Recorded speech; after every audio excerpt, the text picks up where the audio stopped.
ஊடக நண்பர்களுக்கும் திரௌபதி குடும்பத்தாருக்கும் மேடையில் அமர்ந்திருக்கும் நட்சத்திரங்களுக்கும் தொழில்நுட்ப கலைஞர்களுக்கும் என் சிறந்தாழ்ந்த வணக்கம்.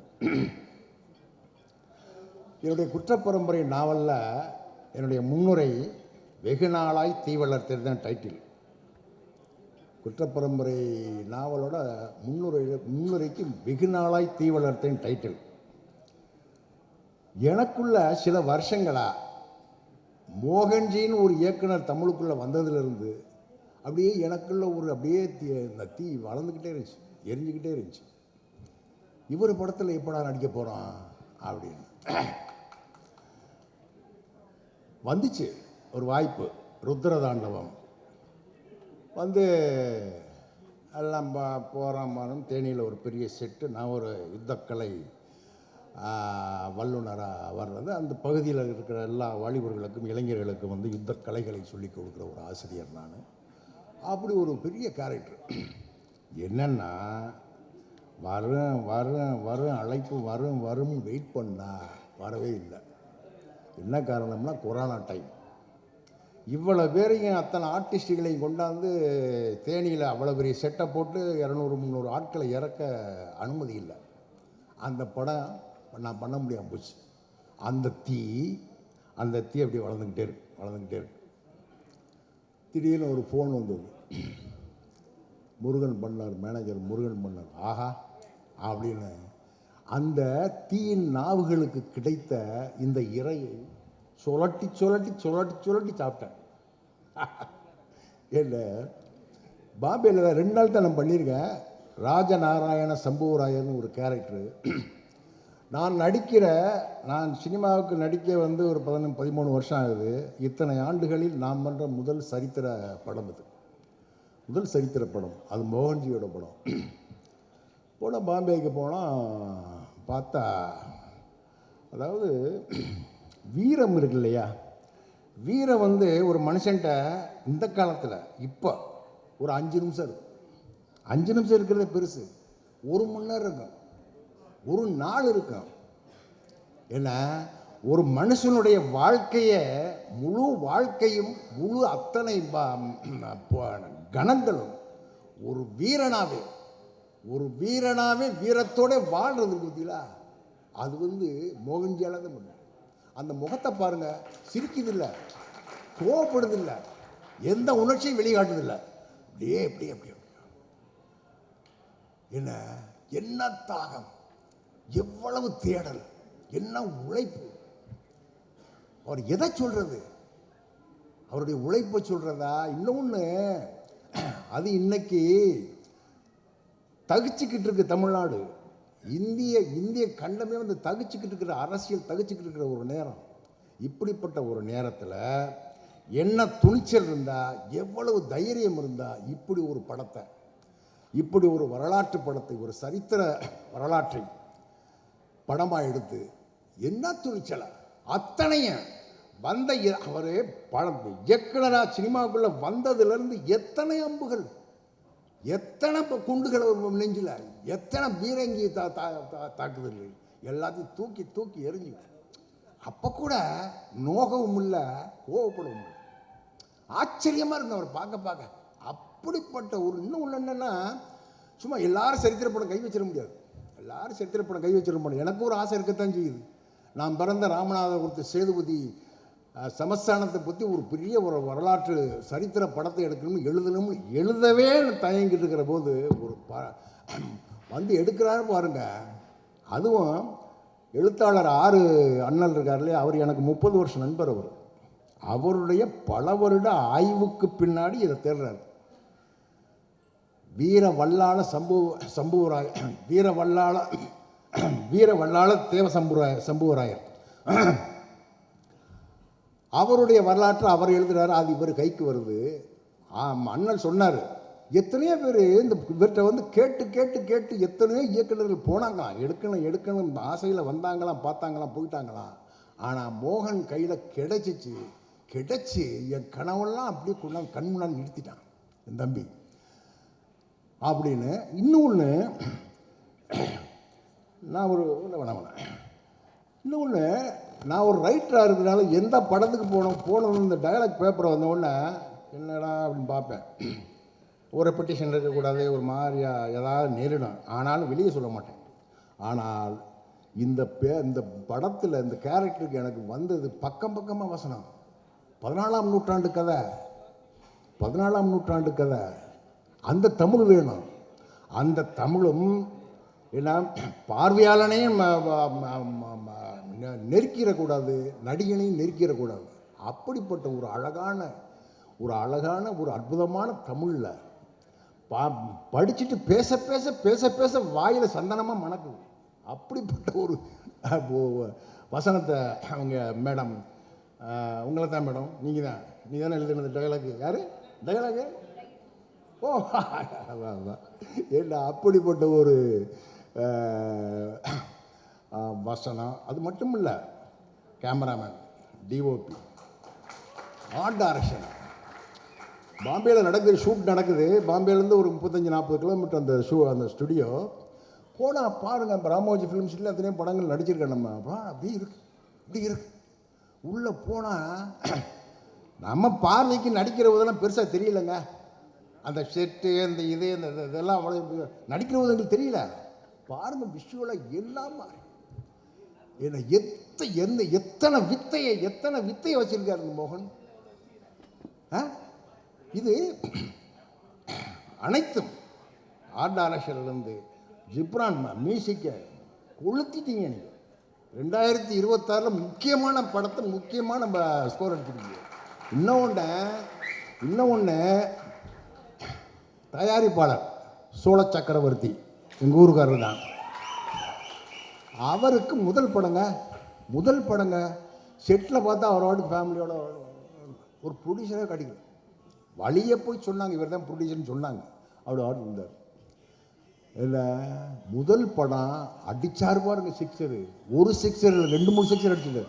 யாரு கிடைக்கும் இப்படி ஒரு திரௌபதி படம்? இன்னைக்கு பொங்கலுக்கு பொங்கலே திரௌபதி பொங்கல். என்ன இப்படிப்பட்ட ஒரு அடி முதல் படத்தில் அடிச்சிருக்கீங்கன்னா உண்மையிலேயே நீங்க கொடுத்து வச்சவர். நீங்க மோகனுக்கு இந்த படத்தை கொடுத்து கொடுத்தீங்களா? நீங்க உண்மையிலேயே கொடுத்து வச்சவர். இந்த வாய்ப்பு இல்லை, இது மாதிரி சந்தர்ப்பம் எந்த தயாரிப்பாளருக்கு கிடைச்சிருக்காதுன்னு நினைக்கிறேன். அப்படி ஒரு அருமையான படத்தை என்ன ப்ரொடியூசர் அத்தனை பேர் நட்டி, நம்ம தலைவர் நட்டி, அவரெல்லாம் பார்த்தீங்கன்னா அப்படி இருக்கார். என்ன இது அங்கே அவங்க முகம் தெரியல, நடிக்கிறவங்க முகம் தெரியல. ரிச்சர்டை பார்த்தா ரிச்சர்டா எனக்கு தெரியல, நட்டியை பார்த்தா நட்டியா தெரியல, கூட நடிக்கிறவங்க யாருமே எனக்கு ஆளாக தெரியல. பூரா அந்தந்த கேரக்டர்.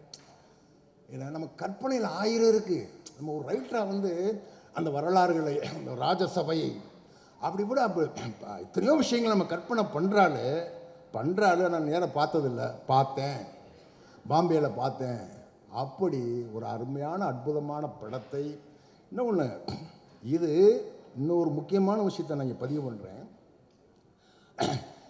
இந்த திரௌபதி 2 திருவண்ணாமலையை தலைநகராக கொண்டு ஆண்ட பேரரசர் வீரவல்லாள தேவராயர் அப்படிங்கிற ஒரு பேரரசருடைய கதை, அவருடைய வரலாறு, சரித்திரம். இது ஆதாரம் இருக்குது. அண்ணல் வச்சிருக்காரு, கல்வெட்டுலேருந்து சகலத்தையும் வச்சிருக்காரு. அவரை பற்றிய கதை. இதில் நான் முழு படத்தையும் பார்த்தேன். இதில் அந்த சாதி இந்த சாதி, அவர் இந்த சாதி, எந்த சாதி இங்கே வரல, ஒரு குழப்பமும் வேணாம். திருவண்ணாமலையை தலைநகராக கொண்டு 14ஆம் நூற்றாண்டில் ஆண்ட பேரரசர் வீரவல்லாள தேவராயர், இவரை பற்றி கதை. 1342 இறந்து கொண்டுட்டாங்க. மதுரை சுல்தான் கொன்றுறார் அவர் 1342 அவர் சாகுறாரு. அன்று அவருக்கு அந்த சம்பவ அந்த வீரவல்லாளருக்கு திதி கொடுத்தவ சிவபெருமான், யார்? அண்ணாமலையார். இன்றும் 800 வருஷமாக அந்த திதியை கொடுத்துக்கிட்டு இருக்காங்க. வேற போட்டுலாம் குழப்பிக்கிட்டே இருக்கணும், யாரும் குழப்ப வேணாம். இது முழுக்க திருவண்ணாமலையை தலைநகராக கொண்டு ஆண்ட பேரரசன் வீரவல்லாள தேவராயன் அவரை பற்றிய கதை இது. இந்த சரித்திரத்தை இது ஆசை இருக்கலாம், எல்லாருக்கும் எல்லா எழுத்தாளனுக்கும் ஆசை இருக்கலாம். ஒன்று நான் சவாலாகவே சொல்கிறேன், எல்லாம் வந்துட்டு போங்க, அதை பற்றி நமக்கு பிரச்சனை இல்லை. தமிழில் இப்படி ஒரு வரலாற்று படம் தமிழ் திரையுலகம் தோன்றிய காலத்துலேருந்து பாருங்கள், ஒன்று காட்டுங்க பார்ப்போம். கற்பனை இருக்கும், கற்பனையாக இருக்கும், புனைவுகளாக இருக்கும், காதல் இருக்கும், என்னென்னமோ இருக்கும், அது வேறு விஷயம். வரலாற்றை இப்படி ஆணித்தரமாக இந்த தைரியம் வருமா? இந்த தைரியம் வருமா இன்னைக்கு இருக்கிற சூழல்ல? ஆனால் இன்னொன்று, யாருக்கு பின்னாடி ஒரு ஒளியில மோகன், யாருக்கு பின்னாடி ஒளியில் அவர் நிற்கிறார், அவர் அவ்வளவு அவருக்குள்ள இருக்குங்க. அப்படி ஒரு ஒரு பெரு ஞானம் இருக்கு அவருக்குள்ள. என்ன அவ்வளவு நிறைவான ஒரு ஆள் அவர், சகலத்தை தேடி வச்சிருக்கிறார். எந்த விஷயம் வந்தாலும் எல்லாத்துக்கும் பதில் இருக்கு அவர்கிட்ட, எல்லாத்துக்கும் பதில் இருக்கு. அவர் சமீபத்தில் ஒரு பேட்டியை பார்த்தேன் யூடியூப்ல. என்னன்னா, யாருக்கு நான் கெடுதல் நினச்சதில்லை, யாரும் கெட்டு போகணும்னு நினச்சதில்லை. ஏன்னா நான் ஏன் அப்படி நான் யாரையுமே நான் கெடுக்க நினச்சதில்லை, கெட்டு போக நினச்சதில்லை, யாரும் நான் பகையாளியும் இல்லைன்னு சொல்கிறார். அவருடைய பலமே தான், அவருடைய பலமே தான். மனுஷனுக்கு அவன் ஜோலியை பார்த்துட்டு அவன் திட்டமிடணும், அவன் முன்னேறி போகணும், அவன் இருக்கணும். அவனை நோண்டா அதை சொல்ல இதை சொல்ல, ஏன்னா அந்த மாதிரி இருக்கிறவன் முன்னேற முடியாது. இன்றைக்கி மோகன் எடுத்த அடியெல்லாம் ஒவ்வொரு படமும் அடிச்சுட்டு வர்றாருன்னா காரணம் அவர் தன்னை அவ்வளோ தெளிவாக வச்சுருக்கார். யாருக்கு சார்வாகவும் இல்லை, யாரையும் சார்ந்தும் இல்லை, யாரையும் சாடவும் இல்லை. அவர் யாரையும் சாடலை, யாரையும் குறை சொல்லவும் இல்லை. அவருடைய வரலாறே அவர் எடுக்கிறார். அவருக்கு ஒரு வரலாறு இருக்குது, எடுக்கிறார். எல்லாருக்கும் ஒரு வரலாறு இருக்குது, எடு. அவரவர் வரலாறு எடுங்க, தேவைப்படுது. அதுதான் தேவை இன்னைக்கு. இந்த காதலும் ஃபைட்டு இதெல்லாம் சினிமாவுக்கு அதெல்லாம் தேவையில்லை மக்களுக்கு. இன்னைக்கு வரலாறுகளை எடு. தமிழ் வரலாறு, பண்பாடு, கலாச்சாரம் அழிஞ்சிக்கிட்டு வருது. இப்படிப்பட்ட சூழலில் இந்த வரலாறுகளை தமிழ் சினிமாக்காரன் முத்தையிலேருந்து எல்லாத்தையும் சொல்கிறேன் இல்லை, அப்படி மோகன்ஜி ஒரு பெருந்தடம் போட்டு கொடுத்துருக்கிறாரு. மோகன்ஜி வாங்க, பொங்கலுக்கு வாங்க, தெக்கத்து கதவுகளெல்லாம் திறந்துருக்கு, உங்களுக்காக தெக்கத்து வீதிகளெல்லாம் திறந்துருக்கு. வாங்க, திரௌபதி 2 மிகப்பெரிய வெற்றி அடையும். இந்த படத்தில், இந்த திரைப்படத்தில் நானும் மோகனோடு இருக்கிறது எனக்கு ரொம்ப சந்தோஷம், ரொம்ப பெருமையாக இருக்குது. நன்றி, வணக்கம். எல்லாருக்கும் வணக்கம். பத்திரிகை ஊடக நண்பர்கள் எல்லாருக்கும் என்னுடைய வணக்கம். அண்ட் இது எப்படி ஸ்டார்ட் பண்ணுறதுன்னு எனக்கு தெரியல. என்னென்னா, எனக்கு இப்படி இந்த படத்தில் நடிக்கிறதுக்கான ஒரு ஆப்பர்ச்சுனிட்டி கொடுத்ததுக்கு மோகன்ஜி அவர்களுக்கும் எங்கள் தயாரிப்பாளர் சக்கரவர்த்தி சார் அவர்களுக்கும் என்னுடைய மனமார்ந்த நன்றி சார். இதில் ஒரு முக்கியமான விஷயம் என்னென்னா, மோகன்ஜி ஸ்டார்ட் பண்ணும்போது எப்படி ஸ்டார்ட் பண்ணார்னா, முகலாய ஆக்கிரமிப்பை பற்றி உங்களுக்கு என்ன தெரியும் அப்படின்னாரு. என்னடா வரலாறுக்கு போயிட்டார் ஸ்ட்ரெயிட்டாக, எப்படி இது என்ன எனக்கு நம்ம கார்ட்டூனிஸ்ட் மதன் சார் எழுதின வந்தார்கள் வென்றார்களை படிச்சுட்டு, ஸோ அது தெரிஞ்ச மாதிரி நான் அதுலேருந்து கொஞ்சம் ரீகலெக்ட் பண்ணி, என்ன அவங்க வந்தபோது நிறையா அட்ராசிட்டி நடந்தது. அதில் ரொம்ப பாதிக்கப்பட்டவர்கள் வடக்கும் கிழக்கும் மேற்கும் தான் பாதிக்கப்பட்டாங்கன்னு, இல்லை தென்னகமும் பாதிக்கப்பட்டதுன்னு சொல்லிட்டு அதில் ஒரு சின்ன சாம்பிள் ஒன்று சொல்கிறேன்னு சொல்லிட்டு தான் இந்த கதையை சொன்னார் வல்லாள மகாராஜா. அதை கேட்கும்போது எனக்கு பெரிய ஷாக்கிங்காக இருந்தது. இப்படிலாம் நம்ம ஊரில் நடந்திருக்கு, இந்த வரலாறை நம்ம இதுக்கு முன்னாடி படிக்கலையே. என்னுடைய அந்த வரலாற்றை தெரிஞ்சுக்கிறதுக்கான எனக்கு ஒரு ஆப்பர்ச்சுனிட்டி கிடைக்கலன்னு எனக்கு வருத்தமாக இருந்தது. அண்ட் அந்த ஸ்கிரிப்டை கொடுத்தாங்க என்கிட்ட, இதுதான் இந்த படத்தோட ஸ்கிரிப்டு, இதை நீங்கள் படிங்க அப்படின்னு. அதுக்கு முன்னாடி அவர் இந்த இப்போது நம்ம எழுத்தாளர் ஐயா சொன்னாங்கல்ல, இதை மாதிரி சில விஷயங்களை என்கிட்ட சொல்லிவிட்டு இந்த ஸ்கிரிப்டை இப்போ படிங்க சார் என்கிட்ட சொன்னாங்க. ரொம்ப ஆச்சரியமாக இருந்தது. எடுத்தோடனே அவங்க மேடம் எழுதியிருந்தாங்க, இந்த மாதிரி தென்னாடு பத்மா மேடம் பத்மா சந்திரசேகர் மேடம் எழுதினாங்க. தென்னாடுடைய சிவனே போற்றி, எந்நாட்டவர்க்கும் இறைவா போற்றி, அருணாச்சலனே போற்றி, ஆரூர் அமர்ந்த எமது அரசே போற்றின்னு எழுதினாங்க. இது எனக்கு பெரிய ஆச்சரியம் வந்து, என்ன இப்படிலாம் இருக்குது அப்படின்னு சொல்லிட்டு, இதுக்கப்புறம் வேறு மாதிரி தமிழ் நம்ம பேசணும்னு பார்த்தா, ஆனால் ரொம்ப அழகாக எழுதியிருந்தாங்க. ஹேட்ஸ் ஆஃப் டு மேம், அது ரொம்ப பிரமாதமாக பண்ணியிருந்தாங்க. அது படிக்கும்போதே அந்த ஸ்கிரிப்டை படிக்கும்போதே நம்மளுக்குள்ளே ஒரு வைப் ஒன்று உருவாச்சு. அதுக்கப்புறம் நான் ஒவ்வொருத்தரும் இப்போ பேசிக்கலாம், நான் எல்லாமே ஐயா சொல்லிட்டாங்க, எழுத்தாளர் ஐயா. பட் இருந்தாலும் நான் டைம் வேஸ்ட் பண்ண விரும்பல. But I want to congratulate my team. நம்ம ஃபிலிப் இருக்கார்ல, பிரமாதமான ஒரு சினிமாட்டோகிராஃபர். ஆளை கூட்டு வண்டிங்களா, நல்லா விசில் அடிக்கிறாங்க உங்கள் பேரை சொன்னோன்னா. ரொம்ப அருமையாக பண்ணியிருந்தீங்க. ரொம்ப ரொம்ப அதாவது அந்த கன்ஸ்ட்ரைன் தெரிஞ்சுது எனக்கு. ரொம்ப கஷ்டமான ஒரு சுச்சுவேஷன்லாம் ஒரு கேமரா எடுத்துக்கிட்டு பண்ண ஒரு விஷயம், என்னால் மறக்கவே முடியாது. அந்த தான் இந்த இந்த டைமில் வந்து அது ஒரு 31 நாளில் ஒரு படத்தை இப்படி ஒரு படத்தை முடிக்கிறதுங்கிறது வந்து ஒரு சாதாரண விஷயமே இல்லை. இதுக்கு மிகப்பெரிய உழைப்பு ரைட் ஃப்ரம் மோகன்ஜி, எங்கள் ஆர்ட் டைரக்டராக இருக்கட்டும், அப்புறம் முக்கியமாக நான் சொன்ன ஜிப்ரான் சார். இப்போ ரீசெண்டாக ஒரு 2-3 4-5 வருஷமாகவே மெலடிங்கிற ஒரு விஷயம் தமிழ் சினிமாவில் ரொம்ப நாள் ஆக்கிரமிச்சது. ஆனால் இப்போ அது இல்லாமல் இருந்தது. அதை திருப்பி நீங்கள் ஸ்டார்ட் பண்ணி விட்டீங்க சார். Thank you sir. எம்கோனே பாடல் வந்து ரொம்ப அருமையான ஒரு பாடல். அப்புறம் எங்கள் ஆர்ட் டைரக்டரை பற்றி சொல்லணும். அந்த மனுஷனோட உழைப்பு வந்து என்னால் யோசிக்கவே முடியல. ஒரு சீக்வன்ஸில் வந்து ஒரு விஷயம் சொல்லியிருந்தாங்க. ஆனால் அதில் வந்து எப்படின்னா, ஒரு மனுஷனை கொன்னுட்டு அவனை தலையை மட்டும் விட்டுட்டு உடம்பை வந்து தோலோடு மாட்டி விட்டுருவாங்க. அப்படி ஒரு சுச்சுவேஷன் ஒன்று இருந்தது. அதுக்கு வந்து அவர் பண்ணியிருந்தார் பாருங்கள் அந்த செட்டப்பு. என்னால் மறக்க, நிஜமாகவே ஒரு மனிதனை பார்த்த மாதிரி இருந்தது. ஒரு எலும்பும் சதையும் இல்லாத ஒரு மனிதன் தொங்கினா எப்படி இருக்கும், அப்படி இருந்தது. அதுக்கப்புறம் அவரோட இன்னொரு விஷயத்த சொல்லணும். நாங்கள் வந்து பாம்பேயில் அந்த ஸ்டுடியோவில் ஷூட் பண்ணிட்டு இருந்தோம். அப்போ வந்து இவர் வந்து நாங்கள் ஒரு சிவ பூஜை பண்ணுற மாதிரி ஒரு செட்டப் ஒன்று இருந்தது. அதை பண்ணிவிட்டு நாங்கள் அதுக்கான வேலைகளை பண்ணிகிட்டு இருந்தோம். எல்லாருமே வந்து அந்த முனைப்போடு ஒர்க் பண்ணிகிட்டு இருந்தோம். அங்கே பக்கத்தில் வந்து மராட்டி தியேட்டர் ஆர்டிஸ்ட் வந்து அவங்க வேறு ஒரு படம் பண்ணிகிட்டு இருந்தாங்க. இந்த சவுண்டு நம்ம படத்தோட அந்த பாடல் மியூசிக் ஒரு சவுண்டெல்லாம் வச்சு அவங்க வந்து எட்டி பார்த்தாங்க என்ன நடக்குதுன்னு சொல்லிட்டு. அப்படியே அவங்க வந்து ஜா ட்ராப் மாதிரி என்னென்னு பார்த்துட்டே இருந்தாங்க. அப்போ அவங்க வந்து நேராக டைரக்டர் மோகன்ஜி சார்ட்ட வந்து ஹிந்தியில் கேட்டாங்க, மோகன்ஜி என்ன எதுங்க அண்ணா ஏதோ சொல்கிறாங்க என்னன்னு கேளுங்கன்ட்டாங்க. அப்புறம் இது இவ்வளோ நேர்த்தியாக எவ்வளோ நல்லா பண்ணியிருக்கீங்களே எப்படின்னா அவரை இன்ட்ரடியூஸ் பண்ணி சொன்னதுக்கப்புறம் அவங்க போகும்போது பார்த்துட்டு ஷூட்டு வேடிக்கை பார்த்துட்டு போகும்போது எங்கேருந்து ஒரு கிருஷ்ணர் சிலையும் சிவாஜி மகாராஜா சிலையும் வந்து கிஃப்டாக கொடுத்துட்டு போனாங்க இந்த டீமுக்கு. அதனால் மறக்கவே முடியாது. அண்ட் அதுக்கப்புறம் பாம்பேயில் அங்கே சப்போர்ட்டிங் பண்ண ஜூனியர் ஆர்டிஸ்ட் இருக்காங்கல்ல, எல்லாருமே மராட்டி தியேட்டர் மக்கள். அவங்க இந்த நேர்த்தியும் இந்த சவுண்டும் இந்த சிவனுக்காக இவங்க இப்படி ஒரு படம் எடுக்கிறாங்க அப்படின்னு ஒன்று தெரிஞ்சுக்கிட்டு அவங்களோட டெடிக்கேஷன். எப்போவுமே மோகன்ஜி காலையில் ஒரு 7-8 மணிக்கு ஆரம்பித்தார்னா சாலிடாக நைட்டு 2 வரைக்கும் போவார். அப்படி இருந்தும் அந்த பெயின்லாம் எதையுமே அந்த கஷ்டத்தை கஷ்டமாகவே தெரிஞ்சுக்காமல் எல்லாருமே அந்த மாதிரி ஒர்க் பண்ணாங்க. நிஜமாகவே அவங்களுக்கு வந்து ரொம்ப தேங்க்ஸ் சொல்லணும். அப்புறம் எடிட்டர் சார் எக்ஸ்ட்ரானரியாக இருந்தது சார் உங்களுடைய ஒர்க்கு. அது நான் இப்போ ட்ரைலரில் பார்த்தேன். படமாக டப் பண்ணும்போது அந்த என்னுடைய போர்ஷன் மட்டும் பார்த்தேன். படமாக நான் இனிமேல் தான் பார்க்க போகிறேன். So great work. அண்ட் வேறு யாரும் சொல்லணும் சொல்கிறேன். அப்புறம் மோகன்ஜி சார், அவர் இந்த கதையை சொல்லி முடித்தோன்னே என்ன மோகன்ஜி நம்ம வழக்கமாக பகாசுரன் அப்படி இப்படி இருந்துட்டோம், இது இப்போது இப்படி வரலாற்று சம்மந்தப்பட்ட படத்துக்கு போகிறோம், இதுக்கு பெரிய இன்ஃப்ராஸ்ட்ரக்சர் தேவைப்படும், பெரிய ஃபண்டு தேவைப்படும், அது என்ன பண்ண போகிறீங்கன்னா அப்போ தான் எங்கள் ப்ரொடியூசரை பற்றி சொன்னாங்க. அண்ட் முதல் படத்தை வந்து இப்படி ஒரு ப்ரொடக்ஷனை வந்து பண்ண முடியுங்கிறது நான் நினச்சே பார்க்கல. Hats off you sir. அது இப்போ காசை தண்ணி செலவு பண்ணுற மாதிரி செலவு பண்ணுவாங்கன்னு சொல்லுவாங்களா, அந்த மாதிரி பண்ணார். அதுக்கு மோகன்ஜி போட்ட உழைப்பு, மோகன்ஜி மட்டும் இல்லை, அவங்க மிஸ்ஸஸ், அவங்க டாக்டர் எல்லாருமே பார்ட் ஆஃப் திஸ் ஃபிலிம். அவ்வளோ நல்லா ஒர்க் பண்ணாங்க.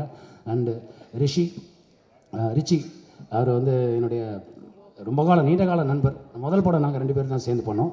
ஸோ என்னுடைய முதல் படம். அந்த நட்பை மறக்காமல் நாங்கள் இன்னும் ஒன்றா ட்ராவல் பண்ணிகிட்ருக்கோம். அவர் காலையில் 4 மணிக்கு ஒர்க் அவுட் பண்ண ஆரம்பித்தார்னா படம் முடிச்சுட்டு ராத்திரி 1:30 மணிக்கு போய் படுக்கிற வரைக்கும் அவர் இந்த சிந்தனையிலே இருந்தார். அவருடைய உழைப்பு பெருசு. எங்கள் ஹீரோயின் ரொம்ப அருமையாக பண்ணியிருந்தாங்க. அவங்க திரௌபதி. அவங்களுக்கு வந்து உங்களுக்கு பெரிய ஃப்யூச்சர் இருக்குங்க. அர்ச்சனா இந்துச்சூடன் அவங்களுக்கு பெரிய ஃப்யூச்சர் இருக்குது. அப்புறம் எங்கள் படத்து வில்லன்கள் ஆக்சுவலாக பாருங்களேன், அவங்க அந்த கெட்டப்பில் இருக்கும்போது தான் வில்லனாக இருப்பாங்க. நேரில் பாருங்கள் எல்லாருமே ஹீரோஸ் மாதிரி இருக்காங்க.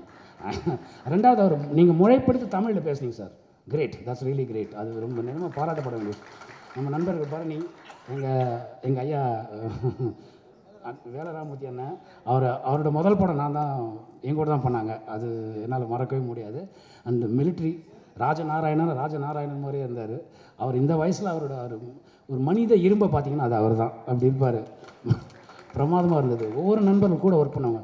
மேம் இவங்க சர்மா மேம், தேவயானி சர்மா ரொம்ப அருமையாக பண்ணியது. Extraordinary work by you. Thank you. நான் பார்த்த போர்ஷன்ஸ் பார்த்தா ரொம்ப நல்லா இருந்தது. அண்ட் என்டையர் டீமுக்கு என்னுடைய வாழ்த்துக்கள். அண்ட் இந்த படத்தை வந்து ஆக்சுவலாக வரலாறு முக்கியங்க. இந்த வரலாறு தெரியணும்.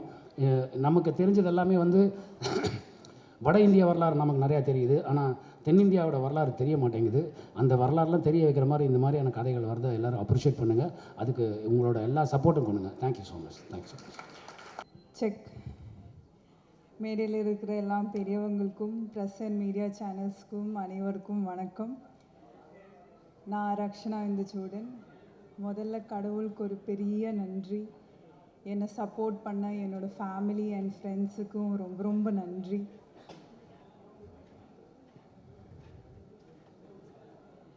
நெருப்பிலிருந்து பிறந்தவள் அந்த திரௌபதி. அந்த தீச்சுடரின் பேரை எனக்கு சூடியதன் காரணத்தை இன்று நான் அறிந்து கொண்டேன்.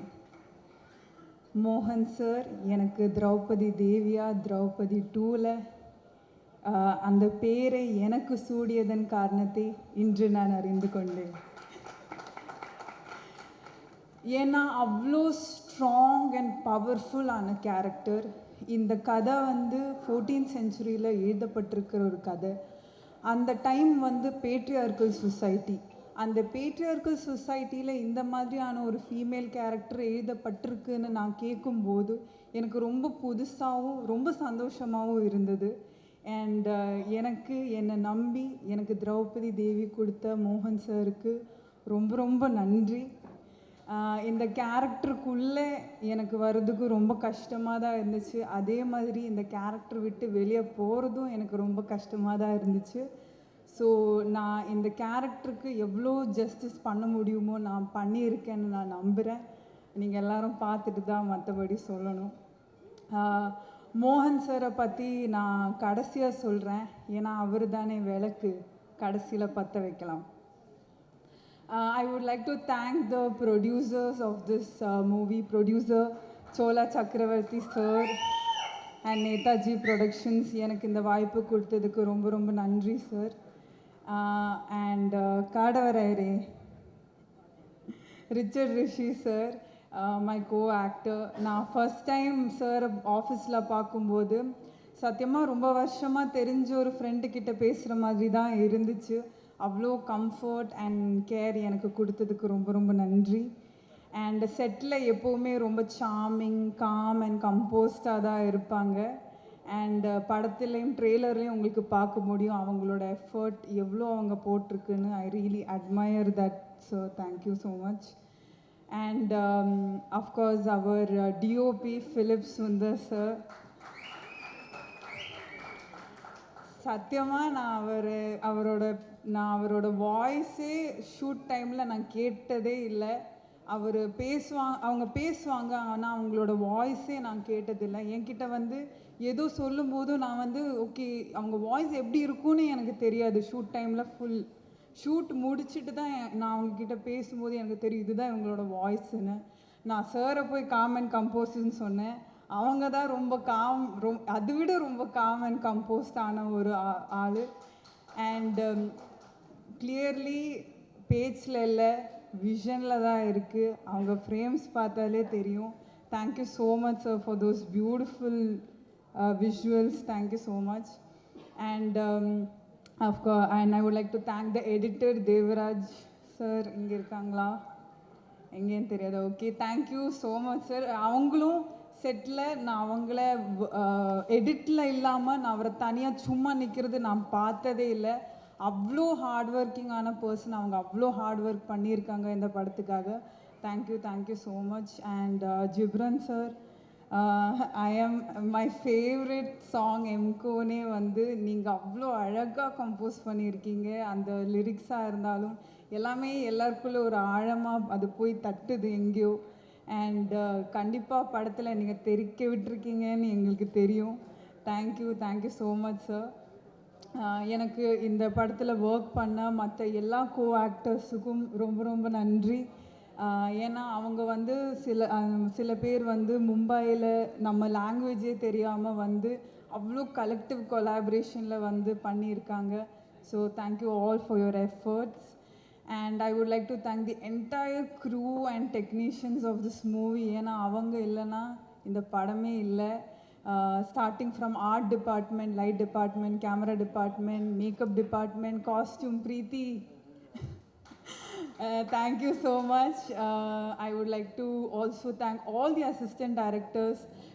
Mukesh Anna, எல்லார பேர் ஞாபகம் இல்லை. ஆனால் மெயின்லி முகேஷ் அண்ணா எதுக்குன்னா அவங்க ஃபஸ்ட்டில் இருந்து கடைசி வரைக்கும் என் கூட நின்று எனக்கு அந்த கஷ்டமான டைலாக்ஸ், மேம் எழுதின கஷ்டமான டைலாக்ஸ் எனக்கு சொல்லி கொடுத்தாங்க. So thank you so much Anna. And கடைசியாக மோகன் சாரை பற்றி சொல்லலாம். சாரை நான் முதல் தடவை நான் ஆஃபீஸில் பார்க்கும்போது அவங்க வந்து எனக்கு இந்த ஸ்கிரிப்ட் நரேட் பண்ணாங்க. ஆமாங்க, நரேட் பண்ணாங்க.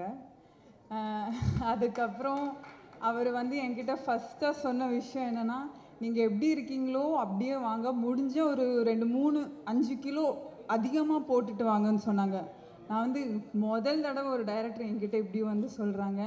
ஏன்னா மற்றபடி எல்லா டைரக்டருமே இல்லை, கொஞ்சம் கம்மி பண்ணிட்டு வாங்கன்னு தான் சொல்லுவாங்க. ஆனால் இந்த கேரக்டருக்கு அப்படி தான் வேணும்னு சொன்னாங்க. ஸோ எனக்கு அது ரொம்ப சந்தோஷமாக தான் இருந்துச்சு. ஆஸ் அ டைரக்டராக அவரோட செட்டு வந்து அவ்வளோ சூப்பராக இருக்கும். நான் இது சும்மா பேச்சுக்காக சொல்லலை, ரொம்ப தெளிவான டைரக்டர். ஒரு ஆர்டிஸ்ட்டுக்கு எவ்வளோ ஈஸியாக எங்களோட ஒர்க் எவ்வளோ ஈஸி பண்ண முடியுமோ அவ்வளோ ஈஸி பண்ணி கொடுத்துருக்காங்க. அவங்களுக்கு நம்ம இப்போது எனக்கு வேலையே இல்லை, நாங்கள் போனால் எல்லாமே ரெடியாக தான் இருக்கும். நம்ம ஷார்ட்டுக்கு வந்தால் போதும், டைலாக் படித்தா போதும், அவ்வளோதான். வந்து அவங்களோட அந்த கிளாரிட்டி, அந்த கான்ஃபிடென்ஸ் அண்ட் பிளானிங்னால மட்டும்தான் இந்த ஷூட் இவ்வளோ சீக்கிரம் இவ்வளோ கம்மி நாளில் முடிக்க முடிஞ்சிச்சுன்னு நான் நம்புகிறேன். அண்ட்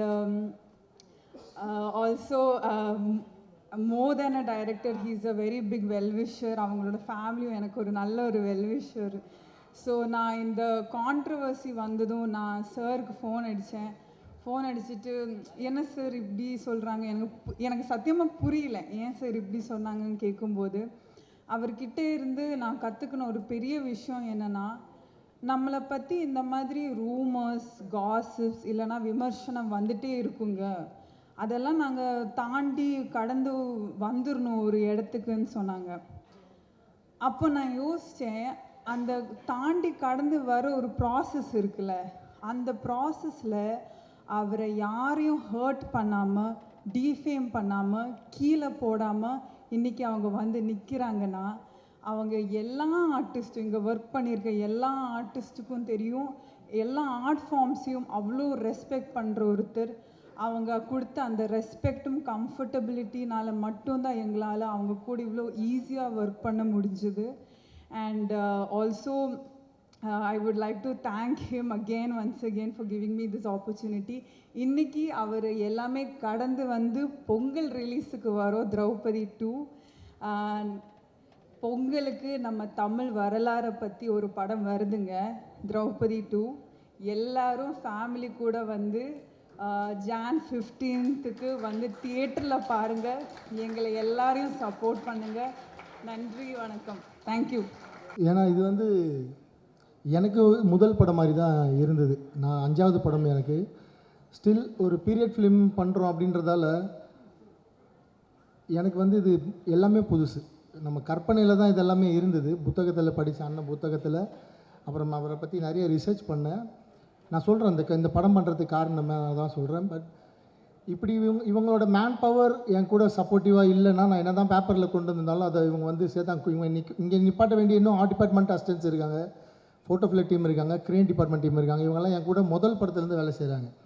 ஸோ இந்த மேன் பவர் எனக்கு வந்து சப்போர்ட் பண்ணலைன்னா இவங்களை யாரையுமே நான் வந்து கம்ஃபர்டபுள் ஜோனில் வச்சு ஒர்க் பண்ணிட முடியாது. ஸோ என்னுடைய டீமுக்கு நான் இந்த இடத்துல மனமாற நான் நன்றியை சொல்லிக்கிறேன். இல்லைனா இந்த பட்ஜெட்டில் 31 நாளுக்குள்ளே இப்படி ஒரு படம் கனவுல கூட சாத்தியமில்லை. நான் மறுபடியும் பதிவு பண்ணுறேன், நான் எவ்வளோ ப்ரெஷருக்குள்ளே போயிருக்கேன் இந்த படத்தில் அப்படின்றது எனக்கு தெரியும். ஷூட் பண்ணுறப்ப ஸ்டில் எனக்கு இதில் வந்து பேர் கிடைக்க போகுது. அடுத்த படம் பண்ண போகிறேன், அடுத்த படம் இருக்கலாம் இல்லாமல் இருக்கலாம், அதெல்லாம் அப்புறம். பட் இதில் எனக்கு எவ்வளோ பெரிய பேர் கிடைக்க போகுது, இந்த ட்ரெய்லரில் எனக்கு எவ்வளோ பெரிய பேர் கிடச்சிருக்கு, எம்கோனில் எவ்வளோ பெரிய பேர் கிடச்சிருக்கு எனக்கு தெரியும். பட் எதுவுமே இல்லாமல் இவ்வளோ உழைப்பை போட்டாங்க, அதுக்காக அங்கீகாரம், அதுக்காக நன்றி. இதுக்கப்புறம் ஸ்டார்ட் பண்ணுறேன். எங்கேருந்து ஸ்டார்ட் பண்ணுறது தெரியல, இவ்வளோ பேர் இருக்காங்க, நான் யாரை பற்றி பேசுகிறது, யாரை விடுவேன், எதுவுமே தெரியல. சொல்லிடுறேன். இருந்தாலும் எப்போவுமே ரிச்சர்ட் சார் அவர்கிட்ட தான் ஸ்டார்ட் பண்ணுவேன்.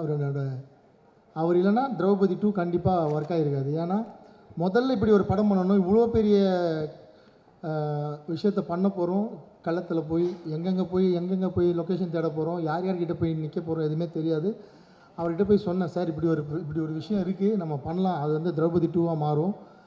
ஆனால் நீங்கள் வந்து எப்படி இதுக்கு சப்போர்ட் பண்ண போகிறீங்க தெரில சார். அவ்வளோ மனித உழைப்பு இதுக்கு வந்து தேவைப்படும். நமக்கு நீங்கள் நானும் சேர்ந்தால் நமக்குன்னு ஒரு பட்ஜெட் இவ்வளோ தான் சார் நம்மளோட வெயிட், அதை தான் நம்ம தூக்க முடியும். அதுக்கு மேலே வெயிட்டை நம்ம தூக்குனா 2 பேருக்குமே எலும்பு முறிவு ஏற்படும். அவ்வளோ சுமை தூக்க முடியாது எங்களால். அப்போ இந்த பட்ஜெட்குள்ளே நம்ம இவ்வளோ பெரிய படம் எப்படி சார் பண்ணலான்னு கேட்டவொடனே அவர் கண்ணை மூடின்னு சொல்லிட்டாரு. எனக்கு நம்ம திரௌபதி பண்ணப்போ நான் அவருக்கு சம்பளம் கொடுக்கல, படம் முடிஞ்சதுக்கப்புறம் தான் கொடுத்தேன்.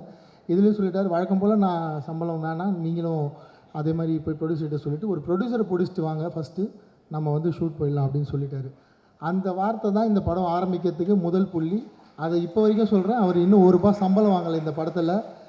அவ்வளோ பெரிய சப்போர்ட் வந்து பண்ணி கொடுத்துருக்காரு. நான் சொன்னேன், சார் இன்ஜுரிலாம் ஆகும், ஃப்ராக்சர்லாம் ஆகும் சார், ஆனால் அவ்வளோ கஷ்டப்பட வேண்டியது இருக்குது சார், முடி வளர்க்கணும்னு நீங்கள் வேறு எங்கேயும் போய் நடிக்க முடியாதுன்னு சொன்னேன். அது எல்லாத்தையும் பொறுத்துக்கிட்டு கிட்டத்தட்ட 1 வருஷமாக அந்த முடியை வளர்த்து மலேசியா போய் சிலாத் கலையை கற்றுக்கிட்டு 3-4 மாதம் குதிரை பயிற்சி எடுத்து இந்த படத்தை வந்து அதுக்காக கத்தி சண்டைலாம் அவர் வந்து ப்ராக்டிஸ் பண்ணி அவ்வளோ பெரிய டெடிகேட்டிவ் ஒரு ஆர்டிஸ்ட் அவர். தமிழ் சினிமாவில் நல்ல நல்ல இயக்குனர்கள் என் மேலே இருக்கிற ஏதோ ஒரு தனிப்பட்ட ஏதாவது என் மேலே ஒரு கோபம் அதெல்லாம் இருந்தால் அதெல்லாம் இல்லாமல் ரிச்சர்ட் சாரை நீங்கள் வந்து நல்ல நல்ல படங்களில் கேஸ்ட் பண்ணணும்.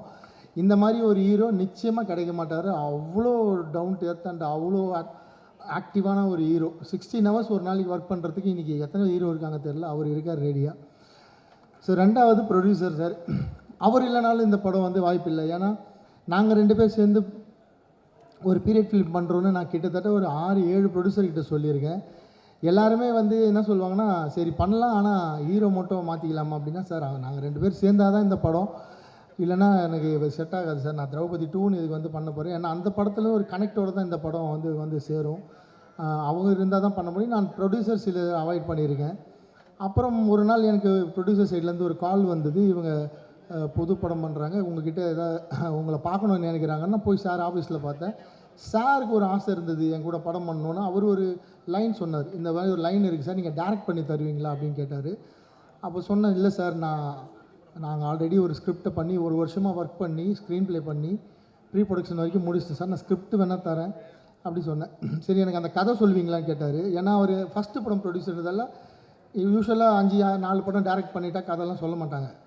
என்னை கேட்டார், கதை சொல்லுவீங்களான்னு. சார் நான் இப்போயே சொல்கிறேன்னு கதை கேட்டார். நான் ஃபுல் கதை சொன்னேன். 3வது நாள் அட்வான்ஸ் போட்டார் ஃபஸ்ட் காப்பியில் படம் பண்ணுறதுக்கு.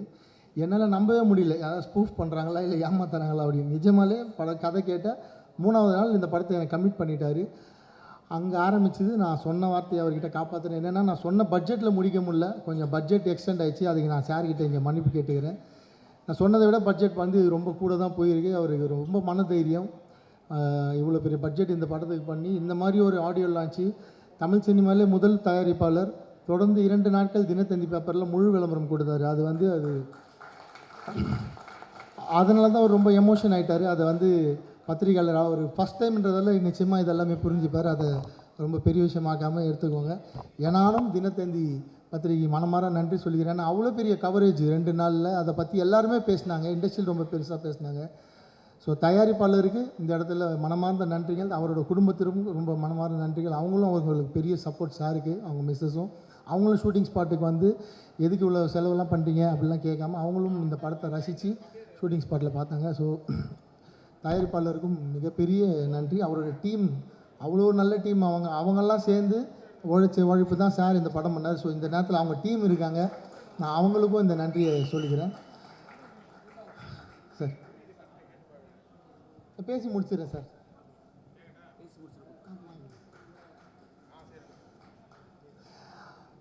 அடுத்து இதுக்கப்புறம் என் கூட ஒர்க் பண்ணுற டீம் எப்போவுமே ஒர்க் பண்ணுற டீம் தான், புதுசாக யாரும் இல்லை, அதே டீம் தான் இருக்காங்க. அண்டு ஹீரோ அப்படி தான் இருக்கார், ப்ரொடியூசரும் கிடைச்சிட்டாரு. ஸோ முக்கியமான ஒரு கேரக்டர் இருக்குது படத்தில், யாருன்னா கேமராமேன்.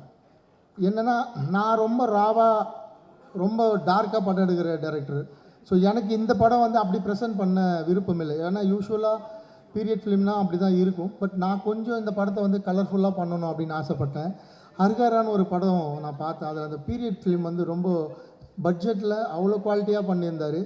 ஸோ அவர் யூஎஸில் இருந்தார். அப்போ சார், நான் நாராயணன் சார் இருக்கார், அவர்கிட்ட தான் ஒரு நம்பரை தேடி கண்டுபிடிச்சி சொல்லி வாங்கி ஃபோனில் தான் பேசினேன். நான் நேர்லேயே பார்க்காம கமிட் பண்ணேன் கேமராமேனை. இதுதான் ஃபோன்லேயே பேசி அவர் கேரக்டர் எனக்கு புரிச்சு, நேர்லேயே பார்க்கல. ஷூட்டுக்கு ஒரு மாதத்துக்கு முன்னாடி தான் சார் வந்து இந்த குரூவில் ஜாயின் பண்ணார். அப்போ தான் அவர் முத பார்க்குறேன்.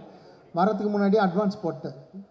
நான் கேமராமேனை பார்க்காமலே இந்த படத்துக்கு வந்து அட்வான்ஸ் போட்ட நட்டி என்ன சிரிக்கிறாங்க, இதெல்லாம் இப்போ நான் சாத்தியம், நிஜமாக அப்படி தான் நடந்தது.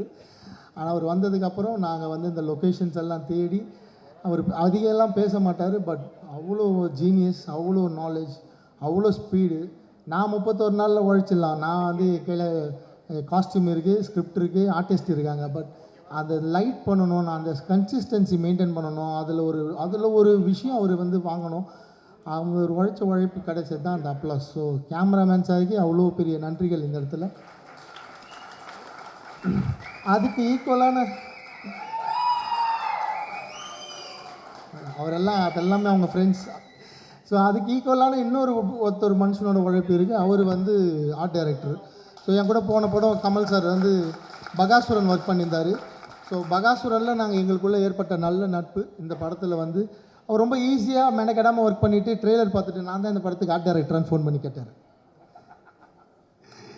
ஏன்னா நாங்கள் விஎஃப்எக்ஸ் வந்து இந்த படத்தில் வந்து அவ்வளோ சேர்த்துருக்கோம். உங்களுக்கு ட்ரெய்லரில் சில ஷாட்ஸ்லாம் விஎஃப்எக்ஸ் கொஞ்சம் சுமாராக இருக்குது அப்படின்னு சொன்னீங்க. அந்த ஒரு ஷாட் தான் உங்களுக்கு தெரிஞ்சு. அது இல்லாமல் நிறைய விஎஃப்எக்ஸ் பண்ணியிருக்காங்க லைட்ஸ் ஆன் மீடியா. ரொம்ப ரொம்ப சந்தோஷம் அந்த கம்பெனிக்கு. வெங்கி சார் ஒர்க் பண்ணியிருக்காரு அண்டு சுந்தர் சார் இருக்கார். அவங்களோட ஒர்க், அதனால தான் ஆர்ட் டைரக்டர் வந்து அப்படி ஒரு விஷயம் கேட்டார், இது நம்ம தான் ஒர்க் பண்ணோமான்னு. அவங்களும் ஒரு நாள் ஷூட்டிங் ஸ்பாட்டில் இருந்து ரொம்ப பிளான்டாக டெக்னிக்கலாக பண்ண ஒரு படம் இன் கன்ஸ்டன்ட் பட்ஜெட். அதுதான் ரொம்ப முக்கியம். இது நான் திரௌபதி எப்படி வந்து க்ரௌட் ஃபண்டிங்கில் 45-50 லட்சத்துக்குள்ளே ஒரு படத்தை பண்ணி அவங்க கலெக்ஷனை காட்டணும்னு, அதுமாதிரி இந்த திரௌபதி 2 ஒரு நாங்கள் பிளான் பண்ண ஒரு பட்ஜெட், ஒரு பிளான் பண்ண டேஸ்க்குள்ளே ஒரு பீரியட் ஃபிலிம் பண்ண முடியும்னு நாங்கள் பண்ணியிருக்கோம். நிச்சயமாக இந்த படம் ஜெயிச்சிட்டா இது வந்து ஒரு பெரிய பெஞ்ச் மார்க்காக மாறும். பல பேருக்கு ஒரு உந்துதலாக மாறும். இப்படி ஒரு படங்கள் இந்த மாதிரி பிளான் பண்ணி எடுக்கலான்னு. நான் அந்த ஹார்ட் டிஸ்க் வச்சுருக்கேன். 31 டேஸில் எடுத்த ஹார்ட் டிஸ்க் நான் வந்து டெலீட் பண்ண மாட்டேன், வச்சுருக்கேன். பிற்காலத்தில் யார் வந்து எப்படி பண்ணீங்க கேட்டாலும் நான் நிச்சயமாக அவங்களுக்கு வந்து அதை போட்டு காட்டுறேன், எப்படி ஷூட் பண்ணணும், எப்படி பிளான் பண்ணணும்.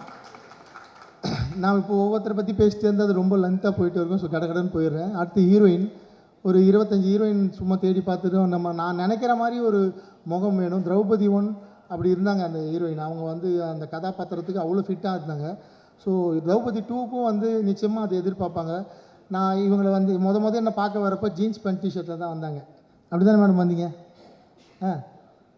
இல்லை ஜீன்ஸ் பேண்ட் டிஷர்ட்டில் தான் வந்தாங்க என்னை பார்க்குறப்ப. எனக்கு நான் பார்த்தது அந்த முகம், அந்த கண்.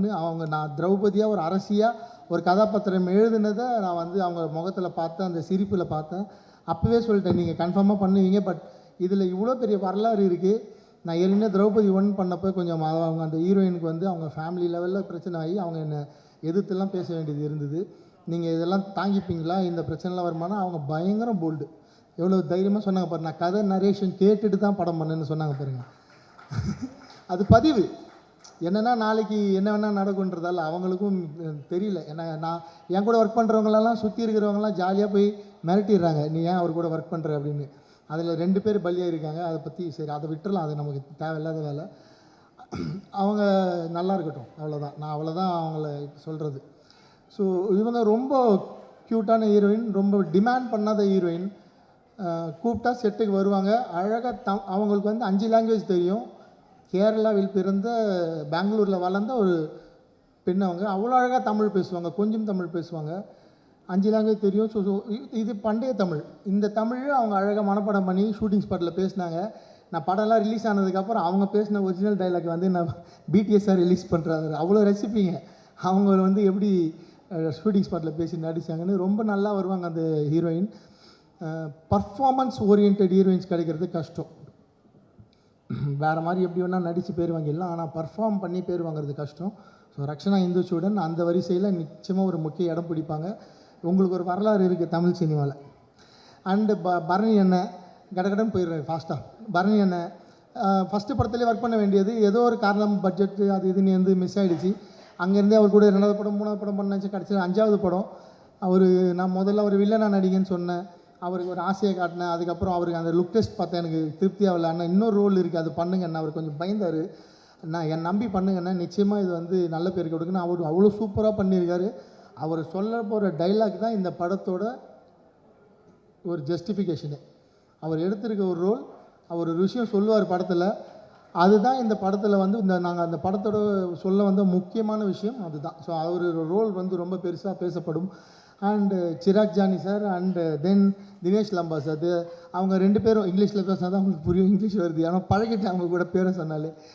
ஸோ அவங்க 2 பேரும் ஃப்ரம் மும்பை, அவங்க 2 பேருமே.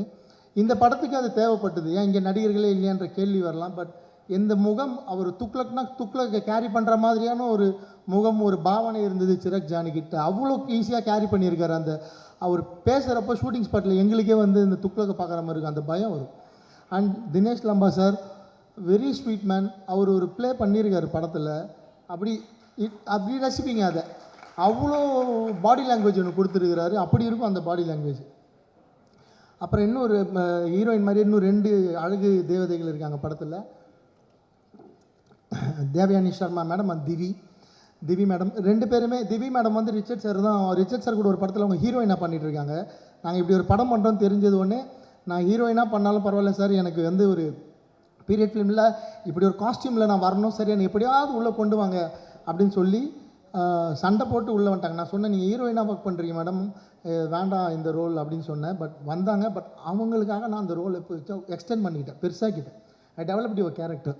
ஸோ அவங்க பேசுகிற வசனங்களும் அவங்க படத்தில் ஒரு முக்கியமான இடத்துல ஒரு திருப்பத்தை ஏற்படுத்துவாங்க. அதுவுமே அவங்க அவ்வளோ அழகாக, அவங்களுக்கு தமிழ் தெரியாது, தெலுங்கு தான் அவங்க. ஆனால் தமிழை புரிஞ்சிக்கிட்டு தமிழில் தான் அந்த சீன் நடித்தாங்க. அவ்வளோ கஷ்டப்பட்டு அதுக்கு தான் அவங்க வந்துட்டு தேங்க்ஸ் சொன்னாங்க என்னோடய கோ டைரக்டருக்கு. அண்ட் தேவயானி சர்மா மேடம், அவங்களும் மகாராஷ்டிரா, மும்பை. அவங்க வந்து துக்ளக்கோட ஒய்ஃப் பண்ணுறாங்க அவங்க அந்த கேரக்டரு. இப்போ அவங்களுக்கு அந்த லுக்கு வேணும். நான் அந்த மாதிரி ஒரு ராணி, ஒரு ஒரு துருக்கியிலேருந்து வந்த ஒரு பெண் அப்படின்னு காட்டணுன்னா அந்த லுக்கு வேணும். அந்த லுக்கு வந்து நம்ம எங்கெங்கேயோ தேடி பார்த்தா தமிழ்நாட்டில் யாராவது இருக்காங்களான்னு கிடைக்கவே இல்லை. அவங்க வந்து நான் இன்ஸ்டாகிராமில் தான் பார்த்து அப்புறம் அவங்கள காண்டாக்ட் பண்ணி லுக் டெஸ்ட் பண்ணேன். அவ்வளோ பியூட்டிஃபுல்லாக இருந்தாங்க. இன்றைக்கி தமிழ் சினிமாவில் ஒரு எம்டியான இடம் இருக்குது. இந்த மாதிரியான ஒரு ஒரு அழகிய உடல்வாகு கொண்ட ஒரு ஒரு ஹீரோயின் ஒரு கேரக்டர் ரோல் பண்ணுறதுக்கு நிச்சயமாக Devayani Sharma will that space. அவங்கள நிறைய டேரக்டர்ஸ் யூஸ் பண்ணிக்கோங்க. Very comfortable, very quality artist, ரொம்ப குவாலிட்டியாக ஒர்க் பண்ணக்கூடிய வெரி கம்ஃபர்டபுளான artist. And Natty sir finally நான் பகாசுரன் பண்ணுறப்ப நட்டி சார் கிட்ட சொல்லிட்டேன், நட்டி சார் நம்ம வந்து அடுத்த படம் வந்து ஒரு ஒர்க் பண்ண போகிறோம், என்ன பண்ண போகிறேன்னு தெரியல. அடுத்த படம் நான் ஏதோ 3 ஸ்கிரிப்ட் எழுதியிருக்கேன் சார், நீங்கள் எப்படியாவது அதுக்குள்ளே வந்து பண்ணிவிடுங்க. நான் நட்டி சாருக்கு ஒரு சின்ன மிஸ்டேக் பண்ணேன் பகாசுரனில். நான் அப்போயே சொன்னேன் அதை, சார் மன்னிச்சிருங்க. நான் அதனால் அப்போயே சொன்னேன், சார் நான் வந்து கண்டிப்பாக அடுத்த படம் வந்து நான் அதை காம்பன்சேட் பண்ணிக்கிறேன் சார் அப்படின்னு. அவர் எனக்கு அண்ணன் மாதிரி, கூட பிறந்தவர் மாதிரி.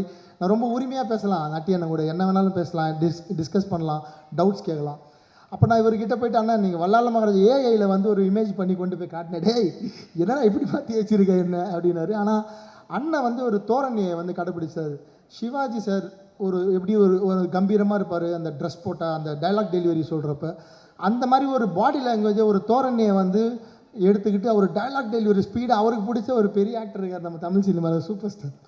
அவரோட பாடி லாங்குவேஜை, சிவாஜி சாரோட பாடி லாங்குவேஜ் எடுத்துக்கிட்டு டைலாக் டெலிவரியில் சூப்பர் ஸ்டார் எடுத்துக்கிட்டார். அது பார்க்க அவ்வளோ சூப்பராக இருந்தது. அண்ணா ரொம்ப ஸ்பீடாக போகிறீங்கன்னு, இந்த கேரக்டருக்கு வயசு 80ன்னு அப்படின்னா, 80 நான் படித்தேன் வல்லாளரை பற்றி. 80 வயசுலேயே அந்த மனுஷன் பேரரசன் அப்படி தாண்டா இருந்திருக்கான், சண்டை போட்டிருக்காண்டா 80 வயசில் போய், நம்ம இப்படியே பண்ணலாம் கரெக்டாக இருக்குன்னு சொல்லி அந்த கேரக்டருக்கு அவ்வளோ பெரிய ஜஸ்டிஃபிகேஷன் கொடுத்தாரு. நிச்சயமாக நட்டி அண்ணன் பண்ணியிருக்க ரோலில் இது வரைக்கும் நடிச்சிருக்காரு. அவர் கதாநாயகன் நடிச்சிருக்காரு, முக்கியமான ரோலில் நடிச்சிருக்காரு, வில்லனாக பண்ணியிருக்காரு. இந்த கதாபாத்திரம் நட்டி அண்ணனோட லைஃப்பில் ஒரு பெரிய மணிமகுடமாக இருக்கும். அவர் அப்படி ப்ரெசென்ட் பண்ணியிருக்காரு அந்த ரோலை. நாங்கள் வந்து ரிச்சர்ட் சார் ஹீரோ அப்படின்னு சொன்னாலும் அதுக்கு ஈக்குவலான ஒரு கதாபாத்திரம் இன்னொரு ஹீரோ தான் நட்டி அண்ணன் இந்த படத்தில். ஆனால் நம்ம வீரசிம்ம காடவராயனா பண்ணியிருக்க ரிச்சர்ட் சார் தான் படம் ஃபுல்லாக வருவார். நட்டி அண்ணன் ரோல் எல்லாருமே சொல்லிட்டாங்க கதையை, இவரை வந்து தோலை உரிச்சு தொங்க விட்டுருவாங்கன்னு. உண்மை தான். அந்த கதாபாத்திரத்தை அந்த எப்படி தோலை உரிச்சு தொங்க விட போகிறாங்க, நான் யாரும் சொல்லக்கூடாதுன்னு தான் சொன்னேன். பட் எல்லாம் எமோஷனில் சொல்லிட்டாங்க. சரி, அது எப்படி சும்மா பண்ணியிருக்கோம், ஜாலியாக பாருங்கள். ஸோ தோலை உரிச்சு தொங்க விட்டுருவேன் அப்படின்ற வார்த்தை உருவானது இவர் ஏற்ற கதாபாத்திரமான வீர வல்லால மகாராஜாவோட மரணத்திலேருந்து தான். இன்றைக்கி வரைக்கும் நம்ம அந்த வார்த்தையை பயன்படுத்துகிறோம். அதை பார்க்க போகிறீங்க, திரையரங்களை தெரிஞ்சுக்க போகிறீங்க. ஸோ கிட்டத்தட்ட ஃபஸ்ட் ரோல் இருக்க எல்லோரும் பற்றி பேசிட்டேன். அண்டு ஃபினிஷ் தானே.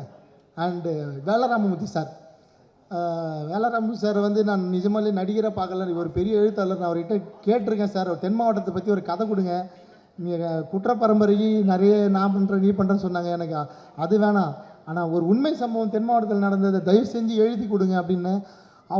அவர் நடிக்கிறப்ப அவர் குரல் அதை எப்படி அவர் வந்து அது இவ்வளோ நாளாக வந்து தாங்கி பிடிச்சின்னு இருக்கார் தெரியல. அப்படியே ஒரு டெலிவரி இருக்கிறப்ப ஒரு சிங்கம் கர்ஜிக்கிற மாதிரி இருக்கும். அவர் ரீடேக்கே கேட்க மனசு வராது, கரெக்ஷனே சொல்ல மனசு வராது. அவர் ஒன் மோர் போலாண்டா அப்படின்றவர். அவர் நான் ரொம்ப பிடிச்ச ஒரு எழுத்தாளர். அவர் ரொம்ப இயல்பான ஒரு மனிதர். அடுத்தவங்களை பாராட்டுற எழுத்தாளர்கள் ரொம்ப கம்மி. ரொம்ப மிகச்சிறந்த ஒரு மனிதர். சாருக்கு வந்து இந்த ஆரோக்கியம் நீடிக்கணும், அவர் இன்னும் நிறைய படங்கள் நடிக்கணும். நிறைய என்ன மாதிரி இயக்குநர்களுக்கு வந்து ஃபினான்ஷியலியும் இந்த படத்தில் வந்து அவர் எனக்கு சப்போர்ட் பண்ணி தான் இந்த ரோல் பண்ணார். ட்ராவல் பண்ணி வந்து கம்ஃபர்டபுளாக அவ்வளோ சில்லாக ஒர்க் பண்ணார். நாங்கள் கொஞ்சம் அவருக்கு கார் கொடுக்கறதுலாம் கூட சின்ன சின்ன பிரச்சனைகள் இருந்தது, தங்க வைக்கிறதுல பிரச்சனைகள் இருந்தது. எல்லாத்துலேயும் அட்ஜஸ்ட் பண்ணி ஒர்க் பண்ண ஒரு மாமனிதர். ஸோ அவர்கிட்ட நான் வந்து திரும்பி ரெக்வஸ்ட் பண்ணி கேட்டுக்கிறேன், எனக்கு ஒரு நல்ல கதை தென் மாவட்டத்தை பேஸ் பண்ணி கொடுங்க சார். ஆசையாக இருக்கு ஒரு தென் மாவட்டம் சார்ந்த ஒரு படம் பண்ணணும்னு சொல்லி. அண்டு இதுக்கப்புறம் இந்த படத்துக்கு இன்னும் சப்போர்ட்டிவ் வந்தவங்க ரைட்டர் பத்மா சந்திரசேகர் மேம். அவங்க புத்தகம் ஒரு பெண் சாண்டில்யான்னு சொல்லுவாங்க அவங்கள, அந்த மாதிரியான ஒரு எழுத்தாளர். அவ்வளோ அழகாக எழுதுவாங்க. நான் டைலாக்ஸ் எல்லாருக்கும் புரியணும், ஆனால் அது வந்து புது தமிழாக இருக்கணும். இப்போ தமிழ் இப்போ பேசுகிறவங்களுக்கு கேட்காத ஒரு தமிழாக இருக்கணும். அந்த மாதிரி ஒரு புது புது வார்த்தைகளாக கண்டுபிடிச்சி அவ்வளோ அழகாக வந்து அவங்க எழுதுனாங்க. நான் வந்து டைலாக்கை நம்ம தமிழ் எழுதி கொடுத்துட்டு அவங்ககிட்ட சொல்லிவிடுவேன். அவங்க அதை அழகாக ஸ்க்ரீன் பிளேயில் சேர்த்து அவ்வளோ அழகாக எழுதி கொடுத்தாங்க. டைலாக் ஸ்பார்க்கில் கொடுப்பாங்க. ஷூட்டிங் ஸ்பாட்லேருந்து ஃபோன் பண்ணும், மேடம் இமீடியட்டாக ஸ்பாட்டில் இருக்கேன், எனக்கு இப்படி ஒரு டைலாக் மாற்றி கொடுங்கன்னா இமீடியட்டாக மாற்றி கொடுப்பாங்க. அதுலேருந்து வந்த வசனங்கள் தான் ட்ரெய்லரில் கடைசியாக வச்ச ஒன்றே குலம் ஒருவன் அல்ல தேவன் அப்படின்ற டைலாக். அப்படி படிக்கிறப்பவே எனக்கு வந்து லைட்டாக ஷிவரிக்கு வந்துச்சு. இது என்ன மேடம் இப்படி இருக்கு, இது எப்படி ப்ரெசென்ட் பண்ண போகிறோன்னா அவங்க சொன்னாங்க, சார் இந்தியா முழுக்க அத்தனை சமூகங்கள் இருக்குது, அத்தனை மதங்கள் வாழ்கிற ஒரு நாடு இது. இந்த நாடு ஒரு மதத்துக்கு சொந்தமான நாடு இல்லை சார். அதுதான் இந்த வசனத்தோட அர்த்தம். ஒன்றே குலம் ஒருவன் அல்ல தேவன். ஒரு கடவுளை மட்டும் இந்த நாட்டில் நம்ம வழிபடவே முடியாது. இங்கே இருக்கிற அத்தனை கடவுள்களையும் நம்ம மதிக்கணும், அத்தனை கடவுளையும் ஏற்றுக்கணும், அத்தனை கடவுளுக்கான மரியாதையும் கொடுக்கணுன்றது தான் அந்த வார்த்தையோட அர்த்தம். அதுக்கான அந்த பவர் ஸ்க்ரீன் பிளே ட்ரெய்லரில் தெரிஞ்சிருக்கும். அண்ட் இது அண்ணாமலையார் மண் அப்படின்னு வந்து எழுதியிருந்தாங்க. அது நான் வந்து ஸ்ட்ரெஸ் பண்ணி தான் கேட்டுவாங்க, இப்படி ஒரு பவரான இடம் அந்த இடம் அவர் வந்து சொல்லணும். ஏன்னா நீங்கள் ஈஸியாக வந்து எங்களை வந்து அடிமைப்படுத்திட முடியாது, நாங்கள் வந்து அடிமைப்பட மாட்டோன்றதை ஒரே வார்த்தையில் கன்வே பண்ணோம் மேடம் அப்படி தான் சொன்னேன். ஈஸியாக கொடுத்துட்டாங்க. நான் சொன்னேன் ஏற்கனவே போன படத்தில் மண்ணுன்னு சொல்லி தான் இன்றைக்கி வரைக்கும் அனுபவிச்சுன்னு இருக்கேன். ஒரு வார்த்தை வச்சு மண்ணும் பொண்ணும் அப்படின்னு சொல்லி இதுவும் அப்படி வருமானு கேட்டேன். பட் ட்ரெய்லரில் இது வரைக்கும் யாருமே அந்த டைலாகை வந்து தப்பாக பேசலை. அதை பற்றி எனக்கு நெகட்டிவ் ஷேடு இது வரைக்கும் வரல, எதிர்ப்பு குரலே இல்லை. அந்த டைலாக்கு எல்லாரும் ஏற்றுக்கிட்டாங்கன்னு நினைக்கிறேன். அதுக்கு எல்லாருக்கும் நன்றி, ரொம்ப சந்தோஷம். அவங்க நிச்சயமாக தமிழ் சினிமாவில் ஒரு ரவுண்டு வருவாங்க. அருமையான கதைகள் பல வச்சுருக்காங்க. கதை இல்லாத நல்ல இயக்குனர்கள் நிச்சயமாக அவங்கள அப்ரோச் பண்ணுங்கள். சூப்பர் புக்ஸ்லாம் எழுதியிருக்காங்க. அவங்கள பற்றி தேடி பார்த்துக்கோங்க. அண்ட் என் கூட ஒர்க் பண்ண அத்தனை ஆர்டிஸ்ட்டு சார், அருணோதயன், என்னோடய டான்ஸ் மாஸ்டர் ஜெயந்திமாலா மேம், எல்லோரும் கீழே உட்காந்துருக்க ஆர்டிஸ்ட்டு அண்ட் அத்தனை பேர் ஜூனியர் ஆர்டிஸ்ட்டு. நான் யாரை விட்டு தெரிஞ்ச முருகன் சார், அவர் நீங்கள் ஏறி வந்தப்போ பார்த்தீங்க எவ்வளோ கஷ்டப்பட்ட, அவர் என்னோடய மேனேஜர். நான் அவ்வளோ கஷ்டப்பட்டிருக்கேன், அவரை திட்டியிருக்கேன். ஏன்னா 31 நாள் ஒரு படம் பண்ணால் மேனேஜர் சப்போர்ட் பண்ணால் தான் பண்ண முடியும். அப்புறம் என்னோடய ஃப்ரெண்டு, என்னோடய மாமா, அவங்க தான் இந்த படத்தில் ஃபுல்லாக கேஷ் ஹேண்டில் பண்ணிட்டாங்க, ரவி அண்ட் சத்யா. அவங்க நான் யாரை சொல்கிறது யாரை வருது தெரில. அண்டு சார் கடைசியாக சொல்கிறேன் சார், வேறு சார் டீம்லாம் முடிச்சு. அண்ட் அப்புறம் வந்து ஆடியோ கம்பெனிலேருந்து எனக்கு சப்போர்ட் பண்ண முருகன் சார், எனக்கு திரௌபதியிலேருந்து பகாசுரன்லேருந்து இப்போ வரைக்கும் லகரி வந்து என் கூடவே இருக்காங்க அவங்க. அப்புறம் நாராயணன் சார், அவர் ஃப்ரம் த பிகினிங்லேருந்து கூட வந்து இந்த இவ்வளோ பண்ணால் தான் பிஸ்னஸ் வரும் அப்படின்னு சொல்லி கொடுக்குறதாகட்டும். அப்புறம் என் வீட்டில் அவங்க ஷூட்டிங் ஸ்பாட்லேயே என் கூட வந்துடுவாங்க. என் பொண்ணு அவள் தான் எனக்கு பெரிய எனர்ஜி டானிக். என் ஒய்ஃபும் என் பொண்ணும் கூடவே இருப்பாங்க ஷூட்டிங் ஸ்பாட்டில். எந்த டேரக்டர் அப்படி வச்சுப்பாங்களா தெரியல, என் கூடவே இருப்பாங்க அவங்க ஷூட்டிங் ஸ்பாட் ஃபுல்லாகவே. ஸோ இப்படி தான் இந்த படம் வந்து நாங்கள் ஒரு ஃபேமிலியாக ஒரு பிக்னிக் மாதிரி, ஒரு ப்ரொடியூசருக்கு கூட கோவம் வந்துருக்கு, என்னடா நீங்கள் டூர் மாதிரி இருக்கீங்க, 16 மணி நேரம் வேலை செஞ்சாலும் எல்லாம் விளையாட்டு பசங்க மாதிரி விளையாடி நிறீங்க, ஆனால் வேலை நடந்துகிட்டே இருக்கும். அப்புறம் இந்த நேரத்தில் வந்து மும்பையில் எங்களுக்காக அவ்வளோ உதவி பண்ண அங்கே இருக்கிற சட்டமன்ற உறுப்பினர் அண்ணன் கேப்டன் தமிழ்ச்செல்வன் அண்ணன் அவர்களுக்கும், அவருடைய சகோதரர் இங்கே வந்த அண்ணன் மோகன் அவர்களுக்கும், கராத்த முருகன் அவர்களுக்கும் நன்றி. அவங்க வந்து எங்களுக்கு அவ்வளோ சப்போர்ட் பண்ணாங்க அங்கே. அப்புறம் அங்கே இருந்து ஒர்க் பண்ண லைட்மேன் அவ்வளோ ஸ்பீடாக அவ்வளோ எனர்ஜியாக எல்லாருமே அந்த இடத்துல தான் நின்று வேலை செய்யணும். ஸோ மும்பையிலேருந்து எங்கள் கூட ஒர்க் பண்ண அத்தனை டெக்னீஷியனுக்கும் நான் இந்த நேரத்தில் என்னோடய நன்றியை சொல்லிக்கிறேன். ஸோ இதோட நன்றி முடிஞ்சிருது. நான் எல்லாருக்கும் நன்றி சொல்லிட்டு நினைக்கிறேன். அந்த எங்களுக்காக காம்பேரிங் பண்ண மேடம்க்கும் இந்த டைமில் நன்றி. ஸோ இப்போ கண்டென்ட்குள்ளே வந்துடுறேன் சார். இந்த கண்டென்ட் முடிச்சிடுறேன் சார், இன்னும் மெயின் கண்டென்ட் போகிறேன் சார். இப்போ தான் இன்னும் 5 நிமிஷம் தான் முடிச்சிடுறேன், எல்லோரும் வீட்டுக்கு போகணும் சொல்லிடுறேன்.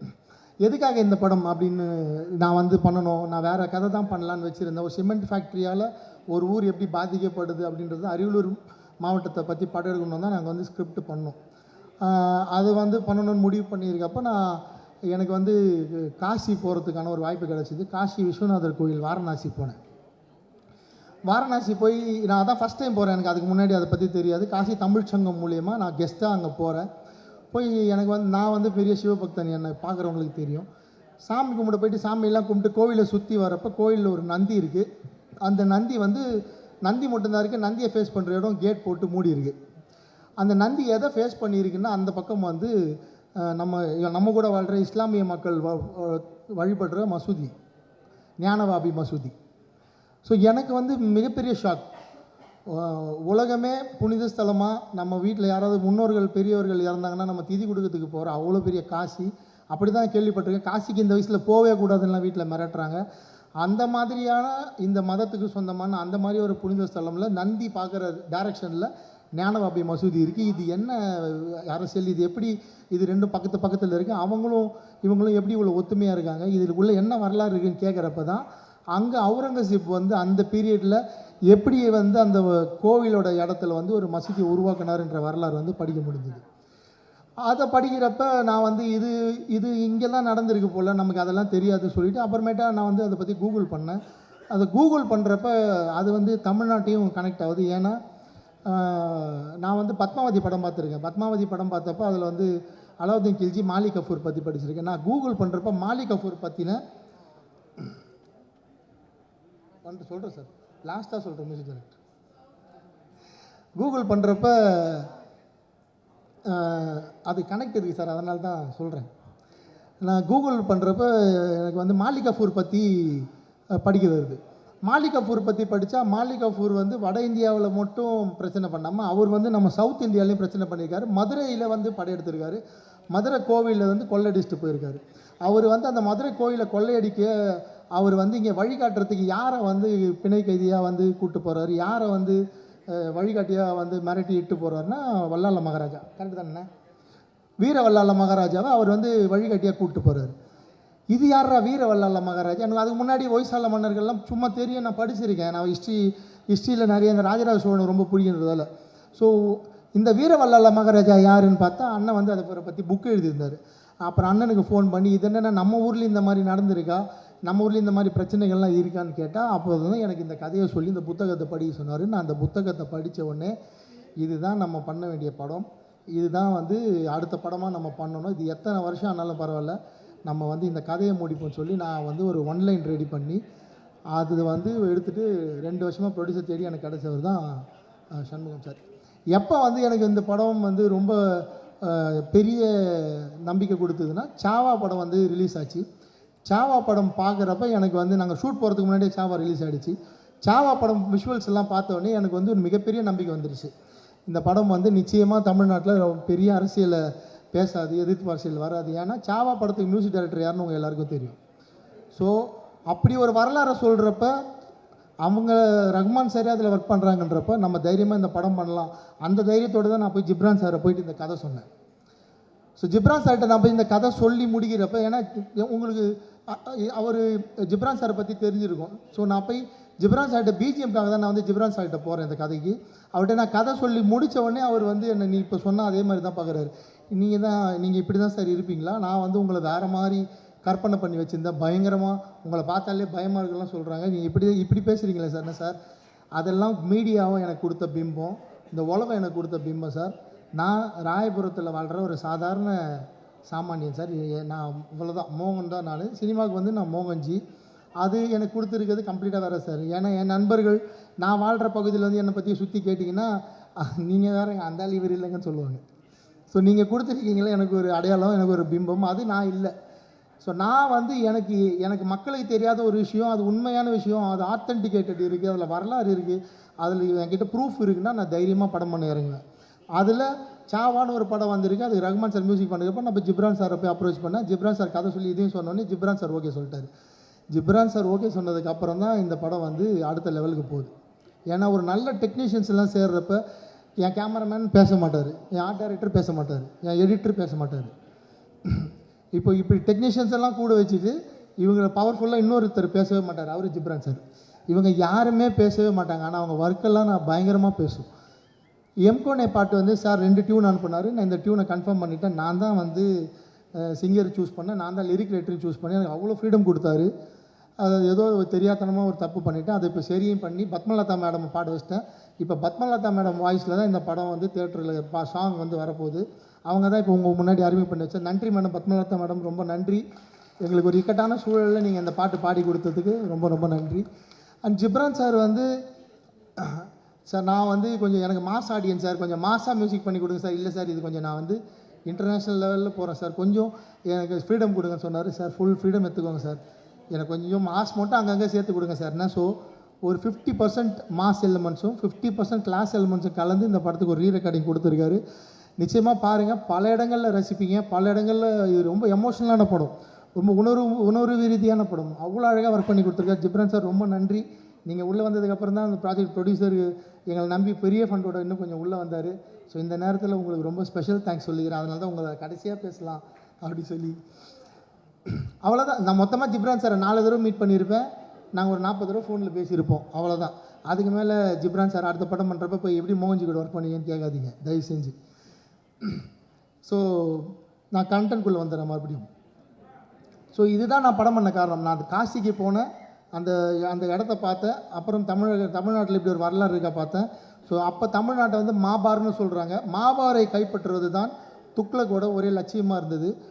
ஸோ அலாவுதீன் கில்ஜி பீரியடுக்கு அப்புறம் துக்ளக் தான் வந்து இந்தியா வாழ்கிறாரு. அந்த துக்ளக் வந்து தேவகிரியை, ஹைதராபாத் வந்து தேவகிரியை தலைநகராக வச்சுட்டு கொஞ்ச நாள் ஆள்றாரு. துக்ளக் ரொம்ப வித்தியாசமான கேரக்டர். அவன் எடுக்கிற முடிவு நல்லதாக கெட்டதான் அவனுக்கே தெரியாது. ஸோ அந்த மாதிரி ஒரு டிஃப்ரெண்ட்டான கேரக்டர். ஸோ அந்த மாதிரி ஒரு கேரக்டர் வில்லனாக கிடைக்கிறப்ப ஆட்டோமேட்டிக்காக அந்த ஹீரோ கேரக்டர் ரொம்ப ஸ்ட்ராங் ஆகிடுது.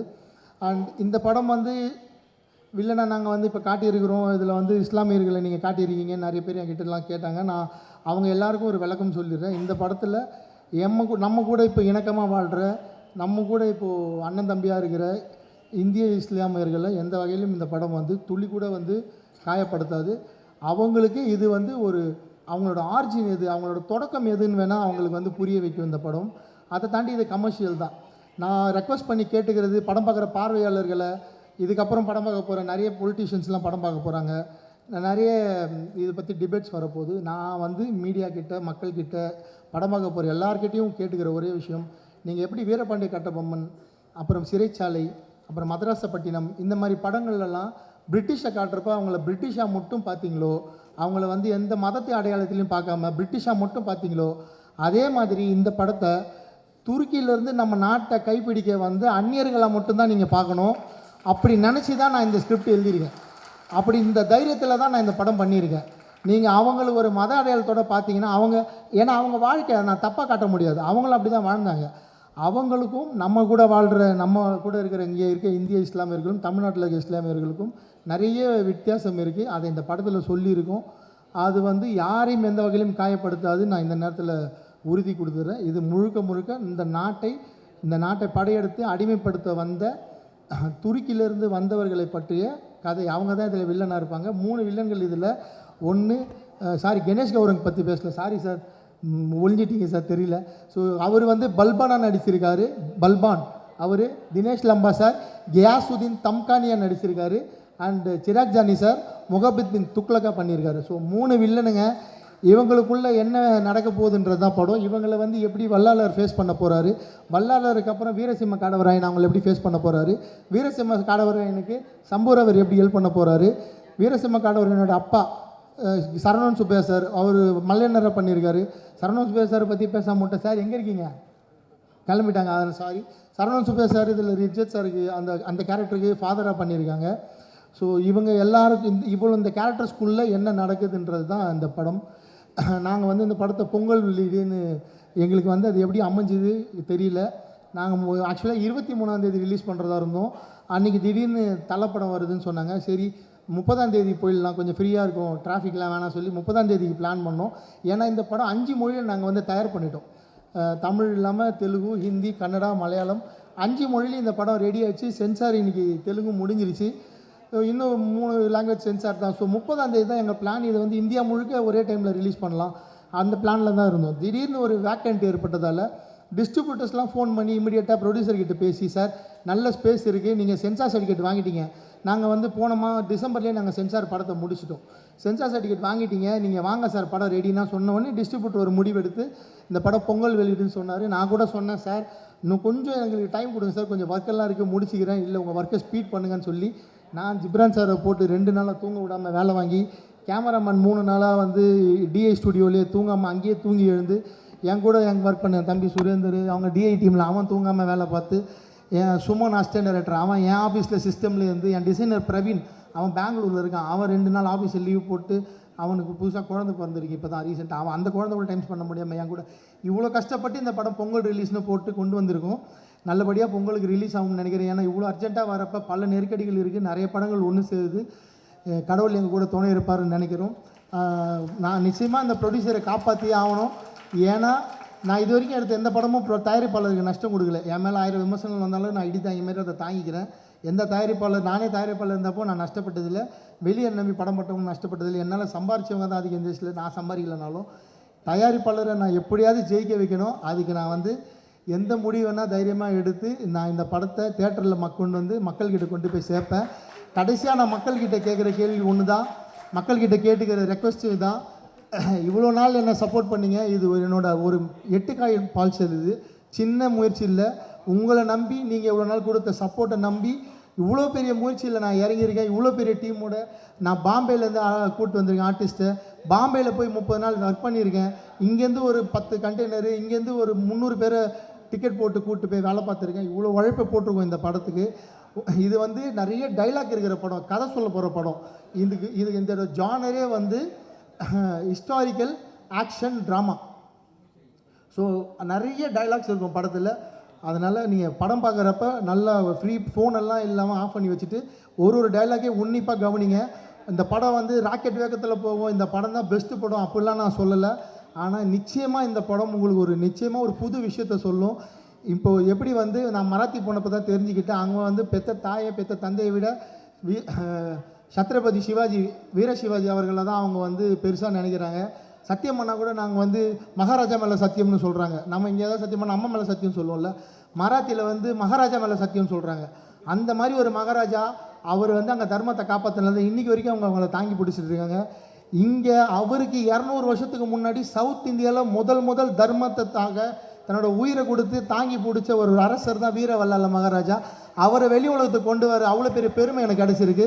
அதனால் தயவு செஞ்சு நிதானமாக பொறுமையாக இந்த படத்தை போய் தேட்டரில் பாருங்கள். இது வந்து உங்களை ஏமாத்தாது, இது ஒரு புது உணர்வை கொடுக்கும், ஒரு புது வரலாறை கொடுக்கும். காணாமல் போய் தொலைஞ்சி போயிருக்க அத்தனை மன்னர்களை பற்றி அது வெளியே கொண்டு வரதுக்கான ஒரு வாய்ப்பு அமையும். நம்ம பூலித்தேவனை பற்றி பேசணும், நாச்சியார் வேல்மகி வேலுநாச்சியை பற்றி பேசணும், துலுக்கு நாச்சியார் பற்றி பேசணும், தீரன் சின்னமலை பற்றி பேசணும், அழகுகோன் பற்றி பேசணும், இன்னும் அவ்வளோ வரலாறு இருக்குது. இது தமிழ்நாட்டில் வாழ்ந்த மன்னர்களோட வரலாறு வெளியே கொண்டு வரதுக்கான ஒரு தொடக்க புள்ளி அமையும்னு சொல்லி நிச்சயமாக அவங்க எல்லாருக்கும் இந்த படம் திருப்திப்படுத்தும். திரௌபதி 2 வர 15 நாங்கள் ரிலீஸ் பண்ணுறோம். நிச்சயமாக உங்களை எல்லாரையும் சந்தோஷப்படுத்துன்னு சொல்லி வந்த பத்திரிகையாளர், வந்த மக்கள், என் கூட ஒர்க் பண்ண டெக்னீஷியன் யார் பேரையாக விட்டுருந்தா அவங்களுக்கும் சேர்த்து என்னுடைய நன்றியை தெரிவிச்சுக்கிறேன். Thank you so much and support பண்ணுங்கள். நன்றி. Thank you sir. கண்டிப்பாக திரௌபதி 2 நீங்கள் நினைக்கிற மாதிரி பெரிய வெற்றி அமையணும், கண்டிப்பாக அமையும் சார். ப்ரொடியூசருக்காக ஒரு 2 மினிட்ஸ் யாரும் கலைய வேணாம், அப்படியே நாங்கள் குரூப் பண்ணி இன்னொரு ஒரு ஃபோட்டோ எடுத்துருங்க அப்படி எங்கள் டீம். ஸோ அனைவருக்கும் வணக்கம். பத்திரிகை ஊடக நண்பர்களுக்கு வணக்கம், நண்பர்களுக்கு வணக்கம். மேடையில் இருக்கும் அத்தனை கலைஞர்களுக்கும் நட்சத்திரங்களுக்கும் என்னுடைய பணிவான வணக்கம். இதில் இருக்கிறதுலே ரொம்ப சின்ன ரோல் பண்ணவன் நான் தான். என்னை ஏன்டா முதல்ல கூப்பிட்டாங்கன்னா வேற ஒன்றும் இல்லை, எங்கள் சபா ப்ரோக்ராம் ஒன்று நடந்துகிட்ருக்கு, அதுக்கு சீக்கிரம் போகணும், அதனால தான். இந்த ஹோட்டலுக்குள்ளே வந்து இந்த ஃபங்க்ஷனுக்கு வரும்போது எனக்குள்ள ஒரு வைப் ரொம்ப நல்லா இருந்தது. காரணம், ரொம்ப நாள் கழித்து என்னுடைய பத்திரிகை நண்பர்களோடு உட்காந்து ஒரு குரூப் ஃபோட்டோ எடுத்துக்கிட்டேன் நான். அதுக்கு உங்களுக்கெல்லாம் ரொம்ப நன்றி பத்திரிகை நண்பர்களே. அதுவும் அந்த திரௌபதி சிம்மாசனத்தில் உட்காந்து எடுத்தேன். ஏன்னா இன்னும் கொஞ்ச நாளில் 2 நாளில் இந்த படத்தை ஆண்ட அரசர் மோகன் அவர்கள் அந்த சிம்மாசனத்தில் உட்காந்து தமிழ்நாட்டில் அரசு புரிக்க போகிறார், இதில் சந்தேகமே இல்லை. இந்த படத்தில் நடிக்கும் போதே எனக்கு வைப் ரொம்ப நல்லா இருந்தது. இன்னைக்கு ட்ரெய்லர் அண்ட் சாங்ஸ் பார்க்கும்போது எக்ஸ்ட்ராடினியாக இருக்குது. இதுக்கு நான் முதல் மார்க் என்ன பண்ணணும்,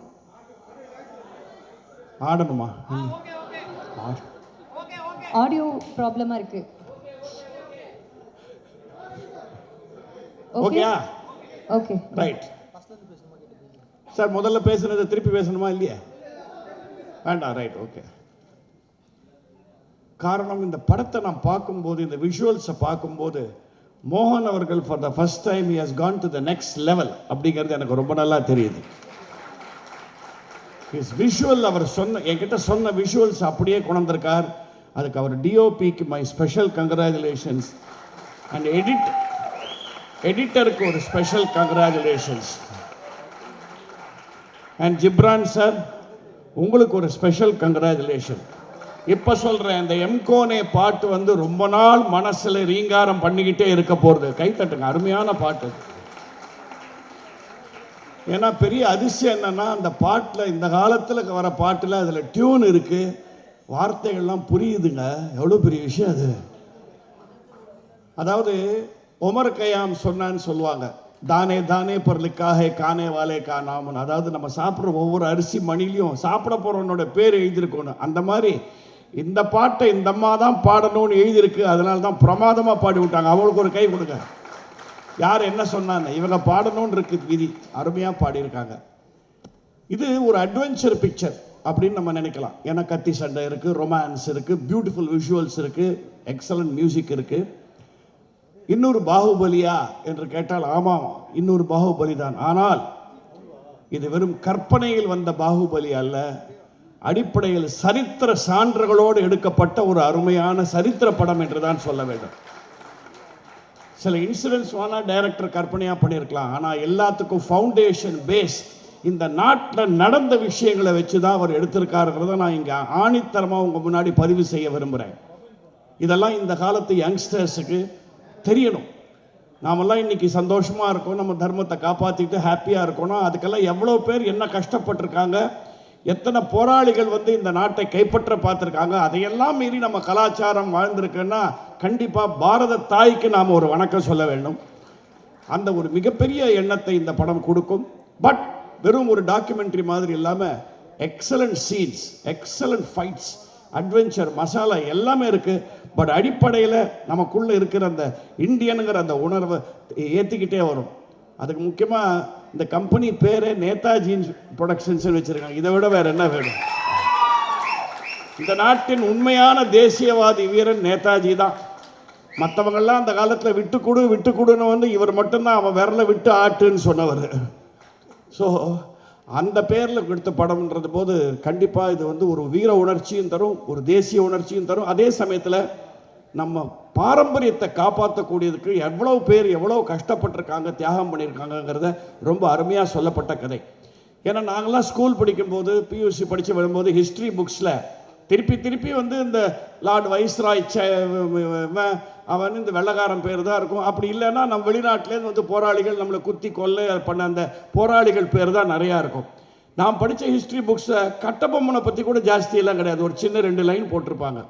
அந்த மாதிரி பல மறந்து போன வீரர்கள், வீர சரித்திரங்களில் ஒன்று இந்த ஒரிஜினல் கதை. அவருக்கு நான் பாராட்டு. எங்கே வர ஆத்தர் சார், தேங்க்யூ சார், உங்களுக்கு என்னுடைய பாராட்டுகள், தேங்க்யூ. இதை ஒரு பேஸாக வச்சு ஒரு உண்மையான சம்பவங்களை கோர்த்து நாட்டில் நடந்த சம்பவங்களை உங்களுக்கெல்லாம் இன்ட்ரெஸ்டிங்காக கொடுத்துருக்கும் திரு ஜி மோகன் அவர்களே என்னுடைய பாராட்டுகள். அவர் படம் எல்லாமே நீங்கள் பார்த்தீங்கன்னா கம்பி மேலே நடக்கிற படமாக தான் இருக்கும். அதனால் அவர் எதுக்கும் அசர மாட்டார். தான் சொல்ல நினைத்ததை தைரியமாக சொல்லுவார். இதிலும் சொல்லியிருக்கிறார் என்பதை நான் பெருமையோடு சொல்லிக்கொள்கிறேன். எனக்கு ஒரு 3 நாள் தான் ஒர்க் பண்ணேன், பட் ரொம்ப டிஃப்ரெண்ட் ஒரு எக்ஸ்பீரியன்ஸ். நான் பண்ணியிருக்கிற அந்த கேரக்டர் பேர் அது சொல்லலாம்ல சார், ராம் நாமி அப்படின்னு ஒரு ட்ரைபல் செக்ட். அந்த காலகட்டங்கள்லேருந்து இருந்து இன்னும் இருக்காங்களாம். அவங்களுடைய வாழ்க்கையே ராமருக்கு அர்ப்பணித்த வாழ்க்கை. அவங்க உடம்பு முழுக்க நீங்கள் பார்த்தீங்கன்னா அந்த ஃபோட்டோவில் பார்த்துருப்பீங்க, ராமநாமம் தான் எழுதியிருக்கும்.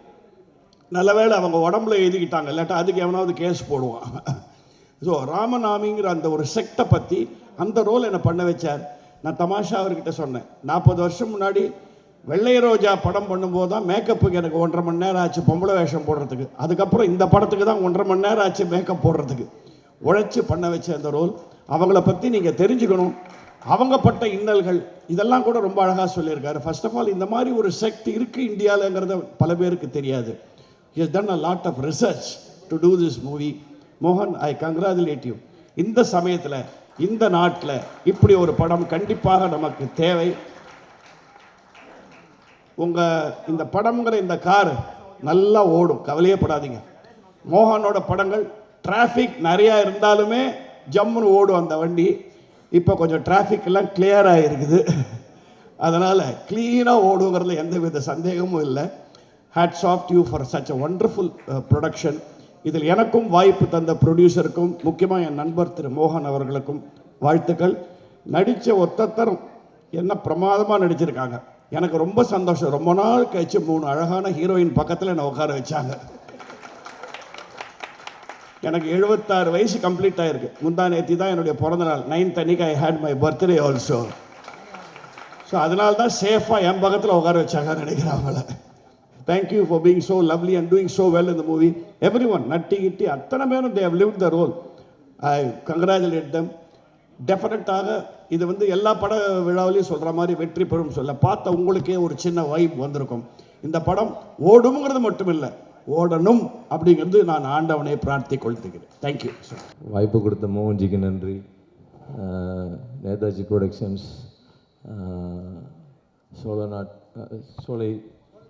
சோலை சக்கரவர்த்தி, சண்முகரால் நல்லதே நடக்கட்டும். ஸோ இது புரியும்னு நினைக்கிறேன் சாருக்கு. ஸோ என்ன சொல்கிறதுனே தெரியல. இது எல்லோரும் ஒரே மாதிரி பார்த்துக்கிட்டு இருந்திருப்பாங்க, பரணினா இப்படி தான் அப்படின்னு. ஸோ அதை வந்து ஒரு மாற்றி வேறு மாதிரி ஒரு ஜேர்னரில் என்னை காமிச்சிருக்காப்புல மோகன்ஜி. படத்துலேருந்து பேசிக்கிட்டே இருக்கோம், அதான் ஏதாவது ஒரு நல்ல விஷயம் செய்வோனேன்னு சொல்லிட்டு. ஸோ அது இறைவனர்களால் இந்த திரௌபதி 2ல் நடந்தேறினதுக்கு நான் இறைவனுக்கு நன்றி சொல்லிக்கிறேன். ஸோ இந்த மேடையில் இருக்க எல்லாருமே என்னுடைய நண்பர்கள். ஸோ எல்லாருக்கூடையும் ஒர்க் பண்ணியிருக்கேன், ரொம்ப சந்தோஷமாக இருக்குது. எங்கள் ஊருக்காரரு ஐயா வேலாராமமூர்த்தியாக இருக்கட்டும், எங்கள் அண்ணன் நடராஜா இருக்கட்டும். ஸோ எல்லாருமே வந்து எனக்கு வந்து உங்களுக்கு நடிகர்கள், எனக்கு எல்லாமே உறவுகள். ஸோ ரொம்ப சந்தோஷமாக இருக்குது. அண்ணன் குட்டிப்புலி முத்தா அண்ணன், எல்லாருக்கும் ரொம்ப சந்தோஷம். எல்லோரும் இந்த படத்தை பெருசாக கொண்டாடுவீங்க நான் நம்புகிறேன். கண்டிப்பாக ஒவ்வொருத்தரும் பார்க்கும்போது தேச உணர்ச்சி பெருக்கெடுக்கும், புல்லரிக்கும், ரொம்ப நல்லாயிருக்கும். அதை தாண்டி மோகன்ஜியோட உழைப்பு அபரிவிதமான உழைப்பு. ஸோ அவருடைய உழைப்புக்காகவே இந்த படம் மிகப்பெரிய வெற்றி அடையணும். அப்புறம் மோகன்ஜிக்கு அடுத்து அவருடைய கண்ணு யார், பிலிப் சுந்தர். எல்லாரும் ஆர்டிஸ்ட் வந்தால் கைத்தட்டுவாங்க, கேமராமேன் வந்தால் கைத்தட்டுவாங்க. ஏன்னா பார்த்துங்க, அந்தளவுக்கு வந்து ஒரு பெரிய உழைப்பாளி. ஸோ ஒரு 500 குடும்பம் கடுமையாக உழைச்சிருக்கு. இந்த தயாரிப்பாளர் அடுத்தடுத்து ஒரு 500 குடும்பம் 1000 குடும்பத்தை வாழ வைக்க தயாராக இருக்கார். ஸோ அதனால் இவரை கெட்டியாக பிடிச்சிக்கிட்டு இந்த படம் ஜெயிச்சிடும்னு நான் தாழ்மையாக கேட்டுக்கிறேன். நன்றி, வணக்கம். குட் ஈவினிங் ப்ரெஸ் பீப்புள்ஸ் எல்லாருக்கும் என்னுடைய மாலை வணக்கம். நான் ஆல்ரெடி உங்கள் எல்லோரையும் ஆல்மோஸ்ட் காலையிலே பார்த்துட்டேன் வேறு ஒரு ஆடியோ ஃபங்க்ஷனில். ஸோ உங்கள்கிட்ட ஒரு பீதி தெரியுது, ரொம்ப நேரம் பேசி கொண்டுட்டானோன்னு. அதெல்லாம் ஒன்றும் இல்லை, இது ஒரு ஆடியோ ஃபங்க்ஷன். எல்லோரும் மோகன்ஜியை பற்றி பேசிட்டாங்க. எனக்கு அவரோட ஏற்கனவே ஒர்க் பண்ண அனுபவம் இருக்குது. Is a good energy fellow. அவர்கிட்ட இருக்கிறப்ப ஒரு பாசிட்டிவ் வைப் இருக்கும்.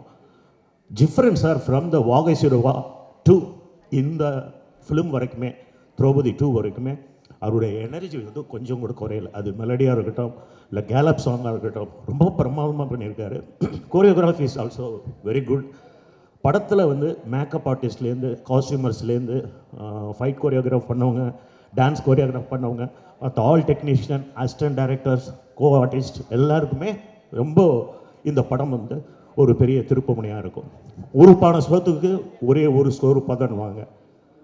மோகன் வந்து நான் சிட்டிசன் பண்ணுறப்போ அதில் எனக்கு ரொம்ப சேலஞ்சிங்காக அல்லது எனக்கு பிடிச்ச சீன் எதுன்னு சொன்னால் அந்த மூச்சு காற்று கொடுத்து அந்த குழந்தை தப்பிச்சு வர்றது. அது மாதிரி இந்த படத்தில் ஒரு சீன் ஒன்று வச்சுருக்காரு. ஒரு தாய் வந்து ஒரு குழந்தைய பெக்கிற சீன் ஒன்று வச்சுருக்காரு. இதுக்கு முன்னாடி நான் படித்ததும் இல்லை, பார்த்ததும் இல்லை, உலகத்திலே அப்படி ஒரு கதை நான் கேட்டதும் இல்லை. ஒரு செகண்ட் அப்படியே ஆடி போயிட்டேன். அப்படிப்பட்ட ஒரு அற்புதமான காட்சி. அதுக்காகவே ஜிம்னாஸ்டிக் தெரிஞ்ச ஒரு லேடியை நடிக்க வச்சுருந்தார். அந்த சீன் அப்படியே தான் எடுக்க முடியும் அப்படின்னு. மோகன் உங்களுடைய கோரியோகிராஃபில் வந்து நிறைய இடத்துல வந்து டைரக்டராக நிறைய சிக்னேச்சர் ரொம்ப நல்லா இருக்குது. சாங் வந்து மெலடி வந்து பட்டையை கிளப்பியிருக்கு. Producer sir, cost of productions வந்து இந்த படம் ஒரு பெரிய பட்ஜெட்னா கூட டெஃபினட்டாக அதை விட டபுள் மடங்கு உங்களுக்கு வந்து பணத்தை சம்பாரித்து கொடுக்கும். ஏன்னா எல்லாருமே தன்னுடைய அர்ப்பணிப்பை கொடுத்துருக்காங்க. ரிச்சர்ட் சார், நட்டி சார், பரணி சார், இந்த மாதிரி தெரிஞ்ச ஆர்டிஸ்ட் நிறைய பேர் இருக்காங்க. எனக்கு நட்டியோட இது 3வது படம். ஸோ அவங்க எல்லாருக்கும் உங்கள் சார்பாக என்னுடைய வாழ்த்துக்களை பதிவு பண்ணுறேன். நன்றி. Okay, எல்லாரும் வணக்கம். So, this film is belong to deeply connected to Tamil culture. So, I have prepared a Tamil speech to press and media. So, if any mistake, please excuse. After Kapan and Agilan, உங்களுக்கு எல்லாரும் திரும்ப meet பண்றது எனக்கு ரொம்ப சந்தோஷம். Thank you so much for the constant love, support and encouragement. You have always given me media support illati. Number cinema travel romba kashtam. You have always stood by us and I'm truly grateful for you. First of all, I want to thank you to our director, Mohanji. Sir, நீங்க ரொம்ப bold decision எடுத்து இருக்கிறீங்க. ரொம்ப பெருக்கு தெரியாத ஒரு history நீங்க கோடு வந்து இருக்கிறீங்க. வீர் வல்லால் மகாராஜா அவரோட sacrifice, அவரோட bravery and the fight to protect this beautiful land. இதெல்லாம் ரொம்ப பவர்ஃபுல்லாக போர்ட்ரேட் பண்ணியிருக்கிறீங்க. Tamil Nadu is not just a place, இது ஒரு கல்ச்சர், ஒரு ட்ரெடிஷன், ஒரு identity, land of colour, land of language, land of courage, land of love and history. மண்ணோட வாசம், இது மக்களோட வீரம், இது சினிமாவில் காமிக்கிறாத ரொம்ப பெரிய responsibility.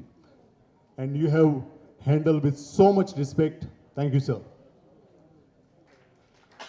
Next, a big thank you to our producer, Mr. Sanmuga, sir.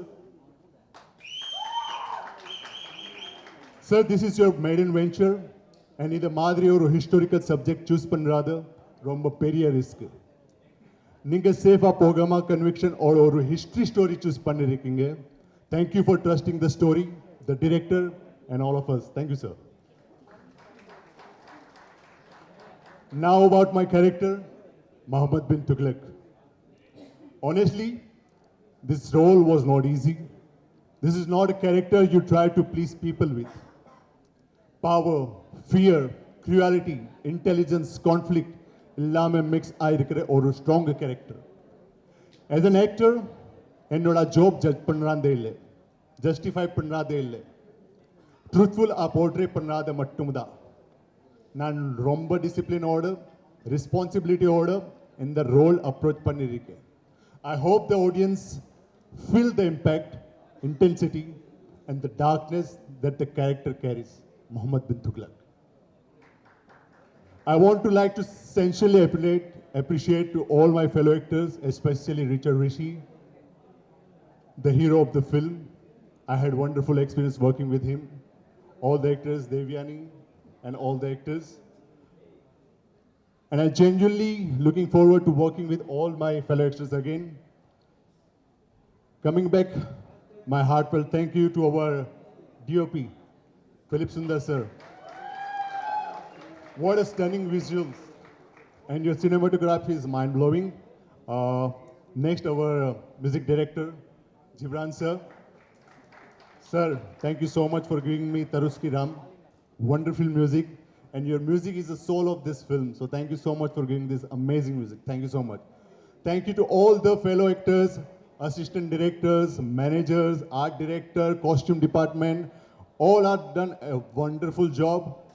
Set la ellarum romba committed up work panniringa. Thank you so much everyone. Finally, a sweet note to the media and to the Tamil people. Ninga எப்பவுமே strong content, honest performances, meaningful cinema support பண்ணிருக்கீங்க. இந்த support Draupadi 2 க்கு கொடுப்பீங்க. நான் ரொம்ப நம்பிக்கையா இருக்கு. Once again, thank you so much for all the love and support. வணக்கம், ரொம்ப நன்றி. Thank you sir. So நம்மளோட ஒரு press meetக்கே நீங்க ஒரு பயங்கரமா effort எடுத்து ஒரு speech prepare பண்ணி பேசிருக்கீங்க. Yeah, because I got very limited time, but I'm promising that from next time I'm coming, I will speak without phone. Sir, I hear that you're going to settle in Chennai, it seems, sir. Is it true? Maybe soon. Maybe soon. Thank you so much. அவர்கள் இன்னும் திரையரங்கில் வரப்போது உங்களோட support எங்களுக்கு நீங்கள் பயங்கரமாக கொடுக்கணும். நன்றி.